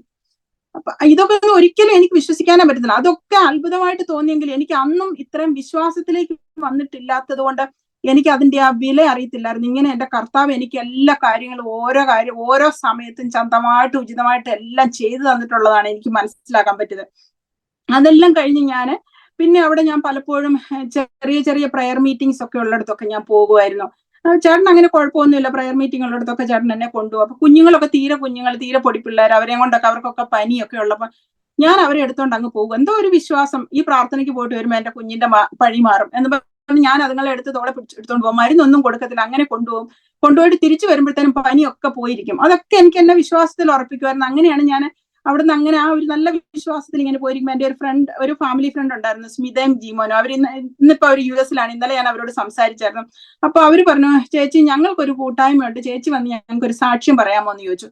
അപ്പൊ എനിക്ക് സാക്ഷ്യം എന്താണെന്ന് അറിയത്തില്ല, സാക്ഷ്യം എങ്ങനെയാ പറയേണ്ടതെന്നൊന്നും എനിക്കറിയില്ല. ഞാൻ പറഞ്ഞു, എനിക്ക് പറയാൻ അറിയത്തില്ല, ഞാൻ എന്റെ ബൈബിളിനകത്ത് ഞാൻ എഴുതി വെച്ചിട്ട് പറയാന്ന് പറഞ്ഞു. അപ്പൊ ഞാൻ കുഞ്ഞതായിട്ട് ഇച്ചിരിയൊക്കെ എഴുതി വെച്ച്, ഇങ്ങനെ പിള്ളേരെ മക്കളെ കൊണ്ട് പോകുമ്പോ പനി മാറുന്നതും ഇതൊക്കെ പറയാന്ന് പറഞ്ഞ് ഞാൻ ആ കൂട്ടായ്മയിലെത്തി. അവിടെ ചെന്ന് കഴിഞ്ഞപ്പോഴത്തേനും എന്റെ സമയമായി. ഞാൻ സാക്ഷ്യം പറയാനായിട്ട് എഴുന്നേറ്റ് നിന്നിട്ട് എനിക്ക് ഇന്നും അറിയത്തില്ല ഞാൻ എങ്ങനെയാ സാക്ഷ്യം പറഞ്ഞത്. ഞാൻ കൊണ്ടുപോയ പേപ്പറും നോക്കിയില്ല, ഒന്നും നോക്കിയില്ല. വളരെ നല്ല രീതിയിൽ സാക്ഷ്യം പറഞ്ഞു. അവിടെ ഇരുന്നവരെല്ലാം പറഞ്ഞു. ഇവിടെ ശ്യാമള എഴുന്നേറ്റ് സാക്ഷ്യം പറഞ്ഞപ്പോ ഇവിടെ എന്തോ ഒരു പ്രസൻസ് ഉണ്ടായിരുന്നു, ഒരു ദൈവികമായ ഒരു പ്രസൻസ് അനുഭവപ്പെട്ടു. ഇന്നും എനിക്കറിയില്ല ഞാൻ എന്തായിരുന്നു ആ സാക്ഷ്യം അന്നേരം പറഞ്ഞതെന്ന് എനിക്കറിയില്ല. അപ്പൊ അങ്ങനെ ഒരു സാക്ഷിയൊക്കെ അവിടുന്ന് പറഞ്ഞു. അതായിരുന്നു എന്റെ ആദ്യത്തെ ടെസ്റ്റിമണി ഞാൻ സൗദിയിൽ വെച്ച് പറഞ്ഞത്. പിന്നെ 2005-ലാണ് ഞാൻ UK-ലേക്ക് പോരുന്നത്. UK-ലേക്ക് പോരുമ്പോൾ എനിക്ക് ഒത്തിരി ഹെൽത്ത് ഇഷ്യൂസ് ഒക്കെ ഉണ്ട്. പക്ഷെ ഞാൻ ലാസ്റ്റ് ആണ് വരുന്നത്. എന്റെ ഫ്രണ്ട്സ് ഒക്കെ ഇവിടെ വന്നു കഴിഞ്ഞിട്ട് പറഞ്ഞു, വായോ കുഞ്ഞുങ്ങളുടെ എഡ്യൂക്കേഷൻ നല്ലതാണ്, അങ്ങനെയൊക്കെ പറഞ്ഞ് ഞാൻ UK-ലേക്ക് വന്നു. അപ്പൊ എനിക്ക് പിന്നീട് ഇവിടെ വന്നതിന് ശേഷമാണ് മനസ്സിലായത്, എന്റെ കർത്താവിന് ഇതുപോലെ സാക്ഷ്യപ്പെടുത്താൻ വേണ്ടിയാണ് എന്നെ ഇവിടെ കൊണ്ടുവന്നത്. അല്ലെങ്കിൽ എനിക്ക് ഒരിക്കലും ഇങ്ങനെ ഒരു പ്ലാറ്റ്ഫോമിലേക്ക് നിൽക്കാനേ പറ്റില്ല എന്ന് എനിക്കിപ്പോ മനസ്സിലാകുകയാണ്. ഞാൻ 2005 UK-ൽ വന്നു. ഒരു വർഷം കഴിഞ്ഞപ്പോ ചേട്ടനും മക്കളും എല്ലാവരും ഇവിടെ വന്നു കഴിഞ്ഞപ്പോൾ തന്നെ ഇവിടെയും ഞങ്ങൾ താമസിക്കുന്നിടത്ത് ഹിന്ദു ആചാരപ്രകാരമുള്ള അമ്പലമൊന്നും അടുത്തില്ല, കുറച്ച് ദൂരെയൊക്കെയാണുള്ളത്. അപ്പൊ ഞാൻ എന്ത് ചെയ്യും, മക്കളുമായിട്ട് ഞങ്ങൾ കാത്തലിക് ചർച്ചിലാണ് പോക്ക് തുടങ്ങിയത്. റെഗുലറായിട്ട് കാത്തലിക് ചർച്ചിൽ പോകും. അപ്പൊ അങ്ങനെ മക്കളെ കൊണ്ടുപോകും. ചിലപ്പോൾ സൺഡേയിൽ രാവിലെ ആയിരിക്കും പോകുന്നത്, ചിലപ്പം വൈകിട്ടായിരിക്കും പോകുന്നത്. ഇതിനോടിടയ്ക്ക് സൗദിയിൽ വെച്ച് ഞാൻ തായിഫിൽ വെച്ച് എനിക്ക് എൻ്റെ ഒരു ജൂനിയർ ആയിട്ടുള്ള ഒരു കുട്ടി ഉണ്ടായിരുന്നു. അവിടെ വന്ന് ഞങ്ങൾ രണ്ടുപേരും റൂംമേറ്റ്സ് ആയിട്ട് കുറച്ച് നാൾ താമസിച്ചായിരുന്നു. അപ്പൊ ആ ഷേർലി എന്നാണ് പേര്. ഷേർലി അന്നേരം അവിടുന്ന് ഒരു കുറച്ച് നാൾ കഴിഞ്ഞപ്പോൾ നാട്ടിലേക്ക് തിരിച്ചു പോയപ്പോൾ എനിക്കൊരു ബൈബിള് തന്നിട്ട് പോയായിരുന്നു. ഒരു പുതിയ നിയമവും പഴയ നിയമവും കൂടെ എനിക്ക് തന്നിട്ട് പോയായിരുന്നു. അപ്പൊ ഞാൻ അവിടെ എന്നും ആ ബൈബിൾ എടുത്ത് വെച്ച് വായിക്കുമായിരുന്നു. ഞങ്ങൾക്ക് വാക്സിനേഷൻ ക്ലിനിക്ക് ഉണ്ടായിരുന്നു. അവിടെ പോകുമ്പോഴൊക്കെ ഈ ബൈബിൾ ഞാൻ അന്ന് മുതലേ വായിച്ചു തുടങ്ങിയായിരുന്നു. അപ്പൊ എനിക്ക് എന്തോ വായിച്ചു തുടങ്ങി കഴിഞ്ഞാൽ പിന്നെ ഞാൻ നിർത്താതെ ഇങ്ങനെ ബൈബിൾ വായിക്കുമായിരുന്നു. അങ്ങനെ വായിച്ചുകൊണ്ടിരിക്കുന്ന സമയത്ത് ആണ് ഈ ബൈബിൾ എൻ്റെ കയ്യിലുണ്ട്. ഞാൻ UK വരുമ്പോൾ ഈ ബൈബിളും കൊണ്ടാണ് ഈ വരുന്നത്. ഷേർലി ബൈബിളൊക്കെ തന്നിട്ട് പോയി. പിന്നെ ഷേർലിയുമായിട്ടുള്ള കണക്ഷൻ അങ്ങ് വിട്ടുപോയായിരുന്നു കുറെ വർഷങ്ങളായിട്ട്. ഇവിടെ വന്ന് 2005 ഇവിടെ വന്നു. 1995 ഷേർലി എനിക്ക് ബൈബിൾ തരുന്നത്. അപ്പൊ 10 വർഷങ്ങൾക്ക് ശേഷം ഷേർലി ബഹ്റിനിലുണ്ട്, ഞാൻ UK വന്നു കഴിഞ്ഞ് എങ്ങനെയോ എന്റെ നമ്പറൊക്കെ തേടി ഷേർലി എന്നെ വിളിക്കുവാണ് ചെയ്യുന്നത്. ഇവിടെ വിളിച്ചു കഴിഞ്ഞപ്പോൾ തന്നെ ഇങ്ങനെ സംസാരിച്ചൊക്കെ വന്നപ്പോഴത്തേനും ഷേർലി അന്ന് പെന്തക്കോസ്ത് വിശ്വാസത്തിൽ തന്നെ ബഹ്റിനിലുണ്ട്. അപ്പൊ എന്നെ വിളിച്ചിട്ട് എന്നോട് ഇങ്ങനെ ചോദിക്കുന്നുണ്ട്, ചേച്ചി എവിടെയാ പള്ളിയിലോ അങ്ങനെ ആരാധനയ്ക്കൊക്കെ പോകുന്നതെന്ന് ചോദിച്ചപ്പോ ഞാൻ പറഞ്ഞാൽ ഞാൻ പോകുന്നുണ്ട്, ഞാൻ കാത്തലിക് ചർച്ചിലൊക്കെ പോകുന്നുണ്ടെന്ന് പറഞ്ഞു.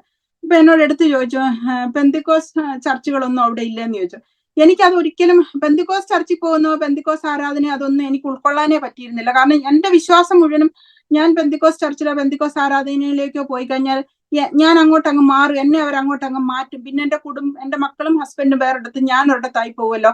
അപ്പൊ എനിക്ക് ഒട്ടും ഉൾക്കൊള്ളാൻ പറ്റിയിരുന്നില്ല. അതുകൊണ്ടാണ് ഞാൻ ഈ കാത്തലിക് ചർച്ചിൽ പോകുന്നത്. അവിടെ ആകുമ്പോൾ കുഴപ്പമൊന്നുമില്ല, ആരും നമ്മളോടൊന്നും പറയത്തില്ല. നമ്മൾ പോവുക, പോയി തിരിച്ചു പോരുക, വചനം കേൾക്കണ്ട, ഒന്നും കേൾക്കണ്ട, അങ്ങനെ പോയി വന്നാൽ മതിയല്ലോ. അപ്പൊ ഇങ്ങനെ പറഞ്ഞു കഴിഞ്ഞപ്പോഴത്തേന് എനിക്കൊരു പെട്ടെന്നൊരു വെപ്രാളം പോലെ ഷേർലി ഇനി എന്നോട് ഇനി എന്നും ഇത് ചോദിക്കുവോ എന്നൊക്കെ ഒരു ടെൻഷൻ ആയപ്പോഴത്തേനും എന്നോട് ഷേർലി ഇങ്ങനെ പറഞ്ഞു, ചേച്ചി അവിടെ അന്വേഷിച്ച് നോക്കാം, അവിടെ കാണും, ഉറപ്പായിട്ടും UK കാണും, ഇങ്ങനെ പെന്തക്കോസ്ത് ആരാധന കാണുമെന്ന് പറഞ്ഞു. പക്ഷെ എനിക്ക് അന്വേഷിക്കാൻ വേണ്ട, എനിക്ക് പോവുകയും വേണ്ട.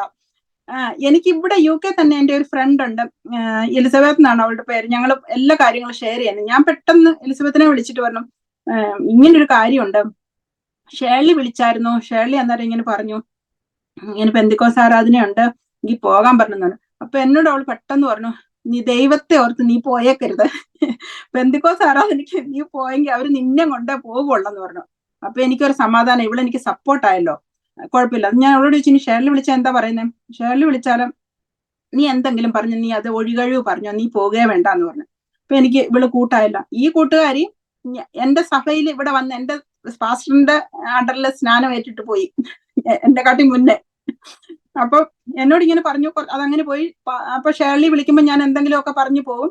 കുറച്ചു നാൾ കഴിഞ്ഞപ്പോഴത്തേനും എന്റെ ഈ കൂട്ടുകാരി തന്നെ UK നിന്ന് തന്നെ വിളിച്ചു പറയാം, ഞാൻ നിനക്ക് ഒരാളെ ഇൻട്രൊഡ്യൂസ് ചെയ്തുതരാം, നിങ്ങൾ താമസിക്കുന്ന നോർത്താംപ്ടണിൽ നിന്ന് ഒരു പാസ്റ്റർ ഇവിടെ വന്നിരുന്നു ഞങ്ങളുടെ സ്ഥലത്ത്. ഞങ്ങളുടെ ഒരു ഗ്രൂപ്പ് ഫാമിലി പ്രെയർ ഉണ്ട്, എല്ലാ ഡിനോമിനേഷനിലും ഉള്ളവരുള്ള ഒരു ഗ്രൂപ്പില് ഞങ്ങള് ഗസ്റ്റ് സ്പീക്കറായിട്ട് ഞങ്ങളുടെ നോർത്താംപ്ടണിലുള്ള ഒരു പാസ്റ്ററിനെ ഇവിടെ വിളിച്ചിരുന്നു. ആ പാസ്റ്റർ ഇവിടെ വന്നിരുന്നു. ആ പാസ്റ്ററിനെ ഞങ്ങൾക്ക് ഭയങ്കര ഇഷ്ടമായി പാസ്റ്ററിന്റെ പ്രസംഗം. നീ പോയി ആ പാസ്റ്ററിനെ ഒന്ന് കാണണമെന്ന് എന്നോട് പറഞ്ഞു. അപ്പൊ ഞാൻ അവളോട് പറഞ്ഞു, നീ അല്ല എന്നോട് പറഞ്ഞ പെന്തക്കോസ്തുകാരെ കാണരുത്, എടുക്കരുത്, എന്നിട്ട് നീ ഇപ്പം പാസ്റ്ററെ പരിചയപ്പെടുത്തുവാണോ എന്ന് ഞാൻ അവളോട് ചോദിച്ചു. അപ്പൊ എന്നോട് പറഞ്ഞു, നീ പെന്തക്കോസ്ത് പാസ്റ്റർമാരെ, ഈ പാസ്റ്റർ ഒരു നല്ലൊരു പാസ്റ്ററാ, നീ ഏതായാലും ഒന്ന് പോയി കാണാൻ പറഞ്ഞു.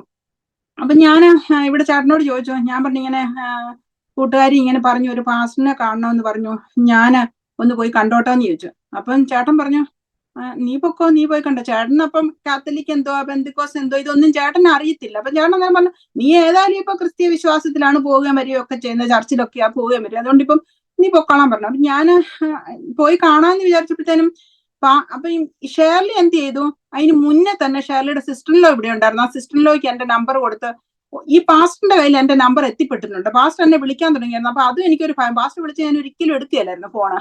അങ്ങനെ ഇരിക്കുമ്പോഴാ കൂട്ടുകാരി ഇൻട്രൊഡ്യൂസ് ചെയ്ത്, അപ്പൊ നമ്പർ ചെക്ക് ചെയ്ത് നോക്കുമ്പോൾ സെയിം പാസ്റ്റർ ആണ് എന്നെ വിളിച്ചോണ്ടിരുന്നത്. അപ്പൊ ഞാൻ വീട്ടിൽ നിന്ന് വണ്ടി എടുത്ത് പോകുമ്പോൾ നമ്മുടെ വീടിന്റെ അവിടുന്ന് 1 മിനിറ്റ് ദൂരമേ ഉള്ളൂ ഈ പാസ്റ്റർ താമസിക്കുന്ന സ്ഥലം. ഞാൻ അവിടെ ചെന്നു, എന്നെ കുറിച്ചൊക്കെ ചോദിച്ചു, എങ്ങനെയാണെന്നൊക്കെ ചോദിച്ചപ്പോ ഞാൻ പറഞ്ഞു, ഞാൻ ക്രിസ്തീയ വിശ്വാസത്തിലാണ്, ഞാൻ കാത്തലിക് ചർച്ചിലാണ് പോകുന്നത്, കുഞ്ഞുങ്ങളെ കൊണ്ട് ചർച്ചിൽ പോകുന്നുണ്ട്, ചേട്ടന് കുഴപ്പമൊന്നുമില്ല, ചേട്ടൻ അതിന് സപ്പോർട്ടാണ്, ചേട്ടൻ വരാറൊന്നുമില്ല, പക്ഷെ മക്കളെ കൊണ്ട് ഞാൻ പോകുന്നതിനൊന്നും ഒരു കുഴപ്പവും പറയാറില്ല, ഞങ്ങൾ പ്രശ്നങ്ങളൊന്നുമില്ല ഒന്നും, പ്രത്യേകിച്ച് പിന്നെ ഇവിടെ അമ്പലം ഒന്നുമില്ല പോകാനോ, മക്കളെ ഏതെങ്കിലും ഒരു റിലീജിയസ് ആയിട്ട് വളർത്തിക്കൊണ്ട് വരണമല്ലോ, അപ്പൊ എന്റെ കൂടെ ചർച്ചിലൊക്കെ മക്കൾ വരുന്നുണ്ടെന്നൊക്കെ പറഞ്ഞു. അന്നേരം പാസ്റ്റർ അന്നേരം ഇത്ര മാത്രം പറഞ്ഞു, എന്റെ പേരൊക്കെ കേട്ടില്ല, എന്നെക്കാട്ടിലും കുറച്ച് പ്രായം കുറവാണ് പാസ്റ്റർ അന്നേരം പറഞ്ഞു, ശ്യാമ ചേച്ചി തന്നെ വിളിച്ചിട്ട് പറഞ്ഞു, ഞങ്ങളുടെ ആരാധന നടക്കുന്ന ഇന്ന സ്ഥലത്താണ്, അടുത്ത ഞായറാഴ്ച ഒരു ദിവസത്തേന് വരാൻ പറഞ്ഞു ആരാധനയ്ക്ക്. വന്ന് ഇഷ്ടപ്പെട്ടെങ്കിൽ വരിക, അല്ലെങ്കിൽ പിന്നെ വരണ്ട. ഇത്ര മാത്രമേ പറഞ്ഞുള്ളൂ, വേറെ ഒന്നും പറഞ്ഞില്ല. ഞാൻ വീട്ടിൽ വന്ന് ചേട്ടനോട് പറഞ്ഞു, ഈ പാസ്റ്റർ ഇങ്ങനെ പറഞ്ഞു, ഞാനൊന്ന് പൊക്കോട്ടെ എന്ന് ചോദിച്ചു. അന്നേരം ചേട്ടൻ പറഞ്ഞു, നീ പൊക്കോ, നീ അല്ലെങ്കിലും പള്ളിയിലല്ലേ പോന്നെ, നീ പൊക്കോളാൻ പറഞ്ഞു. അങ്ങനെ ഞാന് പിറ്റേ ആഴ്ച ഞായറാഴ്ച ഞാൻ അവിടെ ആരാധനയ്ക്ക് പോയി. ആരാധനയ്ക്ക് ചെന്നു. ആ ചർച്ചിലാണ് 2015 അത്. ഞാൻ ഇന്നും അവിടെയാണ് പോകുന്നത്. അപ്പൊ ആ ചർച്ചിൽ ചെന്ന് കഴിഞ്ഞപ്പോ അവിടെയുള്ള എല്ലാവരുടെ ആ വെൽക്കം ചെയ്ത് ആ സ്നേഹത്തോടെയുള്ള പെരുമാറ്റം, ഇതെല്ലാം ഞാൻ ഒരിടത്തും കണ്ടിട്ടില്ലാത്ത ഒരു ഭയങ്കര സന്തോഷമായിട്ടാണ് എനിക്ക് തോന്നുന്നത്. അപ്പൊ ഞാൻ അന്നേരം വിചാരിച്ചു, കർത്താവേ, ഇതൊരു ഭയങ്കര മാറ്റമാണല്ലോ ഇവിടെ. ഞാൻ എത്ര വർഷമായി കാത്തലിക് ചർച്ചിൽ പോകുന്നു, പിന്നെ ഹിന്ദു കൂട്ടായ്മയിലൊന്നും അങ്ങനെ പോയിട്ടില്ലെങ്കിലും വല്ലപ്പോഴും ഒരിക്കലും എങ്ങാനും പോയിട്ടുണ്ട്. പക്ഷെ ഇത് ഒരിടത്തും കിട്ടാത്തവർ എന്റെ എക്സ്പീരിയൻസ് ആണ്. പക്ഷെ എല്ലാവർക്കും അങ്ങനെ ആയിരിക്കണമെന്നില്ല.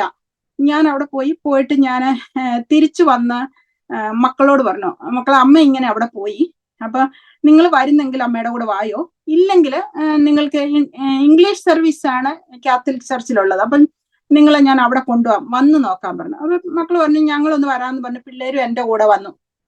എൻ്റെ കൂടെ അവിടെ വന്നു കഴിഞ്ഞപ്പോഴത്തേനും അവർക്ക് ഭയങ്കര ഇഷ്ടമായി. ചർച്ചിൽ വന്നു കഴിഞ്ഞപ്പോൾ, നമ്മുടെ പെന്തിക്കോസ്ത് ചർച്ച്. അപ്പൊ അവര് പറഞ്ഞു, പാട്ട് അവിടുത്തെ എല്ലാം കണ്ടപ്പോൾ ഭയങ്കര സന്തോഷമായിട്ട് പറഞ്ഞു, അമ്മ ഞങ്ങളും ഇനി അമ്മയുടെ കൂടെ ഇവിടെ വരുവാണ്. അങ്ങനെ പിള്ളേർ അവിടെ വരാൻ തുടങ്ങി.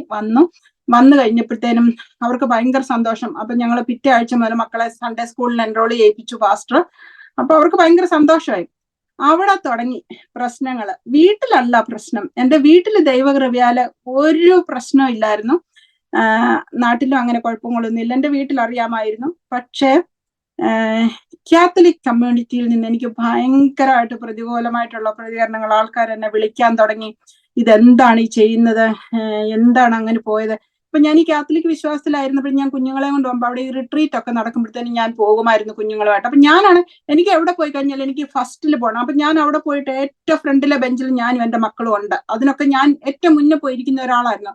പിന്നെ 50 നോയമ്പൊക്കെ ഞാൻ നന്നായിട്ട് എടുക്കും. എല്ലാം ഞാൻ പെർഫെക്റ്റ് ആയിട്ട് എല്ലാം കാത്തലിക് വിശ്വാസത്തിലുള്ള എല്ലാ കാര്യം ചെയ്യുമായിരുന്നു. നോയമ്പ് എടുക്കുകയും ഇപ്പം നോൺ വെജ് ഒക്കെ ഞാൻ കംപ്ലീറ്റ്ലി അവോയ്ഡ് ചെയ്യുമായിരുന്നു. അതൊന്നും അല്ലാന്ന് ഇപ്പം മനസ്സിലായി.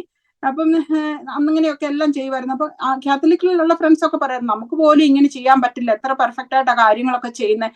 അങ്ങനെ അതുപോലെ പിന്നെ കൊന്ത നമസ്കാരം ഉണ്ട് ഒക്ടോബറിൽ, അതെല്ലാം ഞാനെല്ലാം അതുപോലെ ഫോളോ ചെയ്തിരുന്ന ഒരാള് ഇങ്ങനെ ഇതിലേക്ക് പോയി കഴിഞ്ഞപ്പോഴത്തേനും എന്നെ വിളിക്കാൻ തുടങ്ങി. പലരും എന്നെ വിളിക്കാൻ തുടങ്ങി, ഇതെന്താ ഇങ്ങനെ ചെയ്ത്, ഇങ്ങനെ പോയത് ശരിയായില്ല, തിരിച്ചു വരണം എന്ന് പറഞ്ഞ് ഇങ്ങനെ പലരും വിളിക്കാൻ തുടങ്ങിയപ്പോഴത്തേനും എനിക്ക് ടെൻഷനായി. അപ്പൊ ഞാൻ ഇങ്ങനെ പ്രാർത്ഥിക്കാൻ തുടങ്ങി, കർത്താവേ, എന്നെ വിളിക്കുന്നവരോടും എന്നെ ഇങ്ങനെ ഡിസ്റ്റർബ് ചെയ്യുന്നവരോടും എനിക്ക് തിരിച്ചു പറയാൻ ഒന്നും കിട്ടുന്നില്ല, പക്ഷെ നീ എന്റെ വായോടുകൂടി ഇരുന്ന് സംസാരിക്കണം എന്ന് പറഞ്ഞ് ഞാൻ അങ്ങനെ പ്രാർത്ഥിക്കാൻ തുടങ്ങി. എനിക്കറിയില്ല, അന്ന് ഞാൻ വചനമൊന്നും പഠിച്ചിട്ടില്ല, വായിച്ചിട്ടുള്ള കുറച്ച് അറിവുകൾ മാത്രമേ ഉള്ളൂ.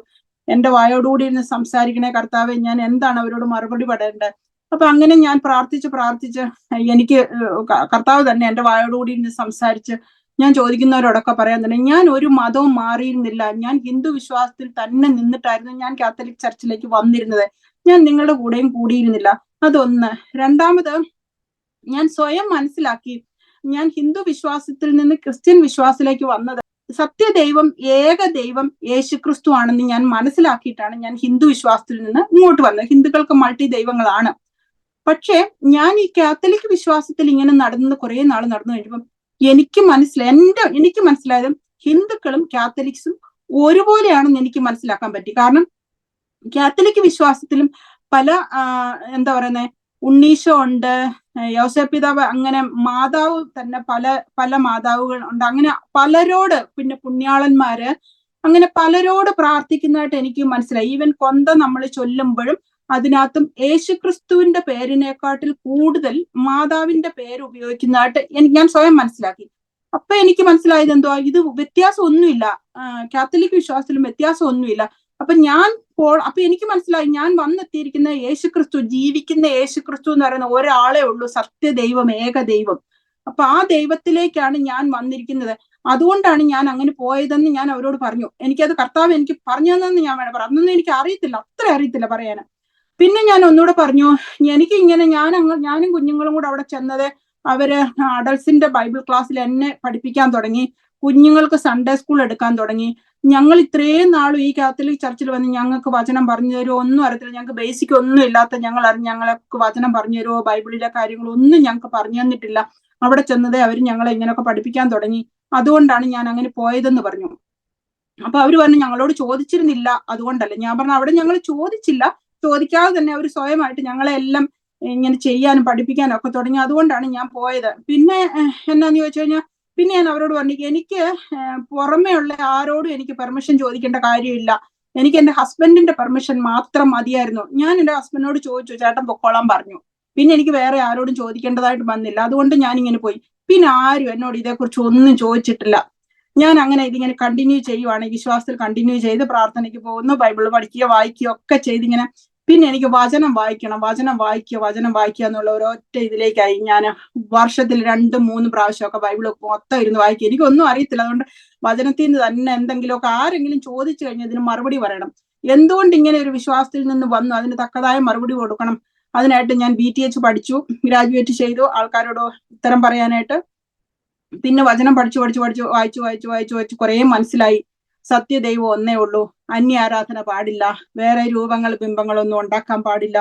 ഇങ്ങനെയെല്ലാം കുറെ കാര്യങ്ങൾ മനസ്സിലാക്കി എടുത്തു കഴിഞ്ഞപ്പോഴത്തേനും എനിക്ക് ഇത് തന്നെ ഞാൻ വന്നെത്തിയിരിക്കുന്ന കറക്റ്റ് സ്ഥലത്ത് തന്നെയാണ് എന്നുള്ള ഒരു സന്തോഷത്തിൽ ഇങ്ങനെ ഞാൻ മുന്നോട്ട് പോവുകയാണ്. മുന്നോട്ട് പോകുന്ന സമയത്താണ് ഞാൻ നാട്ടിലൊക്കെ അപ്പൊ ഇടയ്ക്കൊക്കെ പോകുമ്പം ചേട്ടൻ്റെ കൂടെ അമ്പലത്തിൽ പോകും.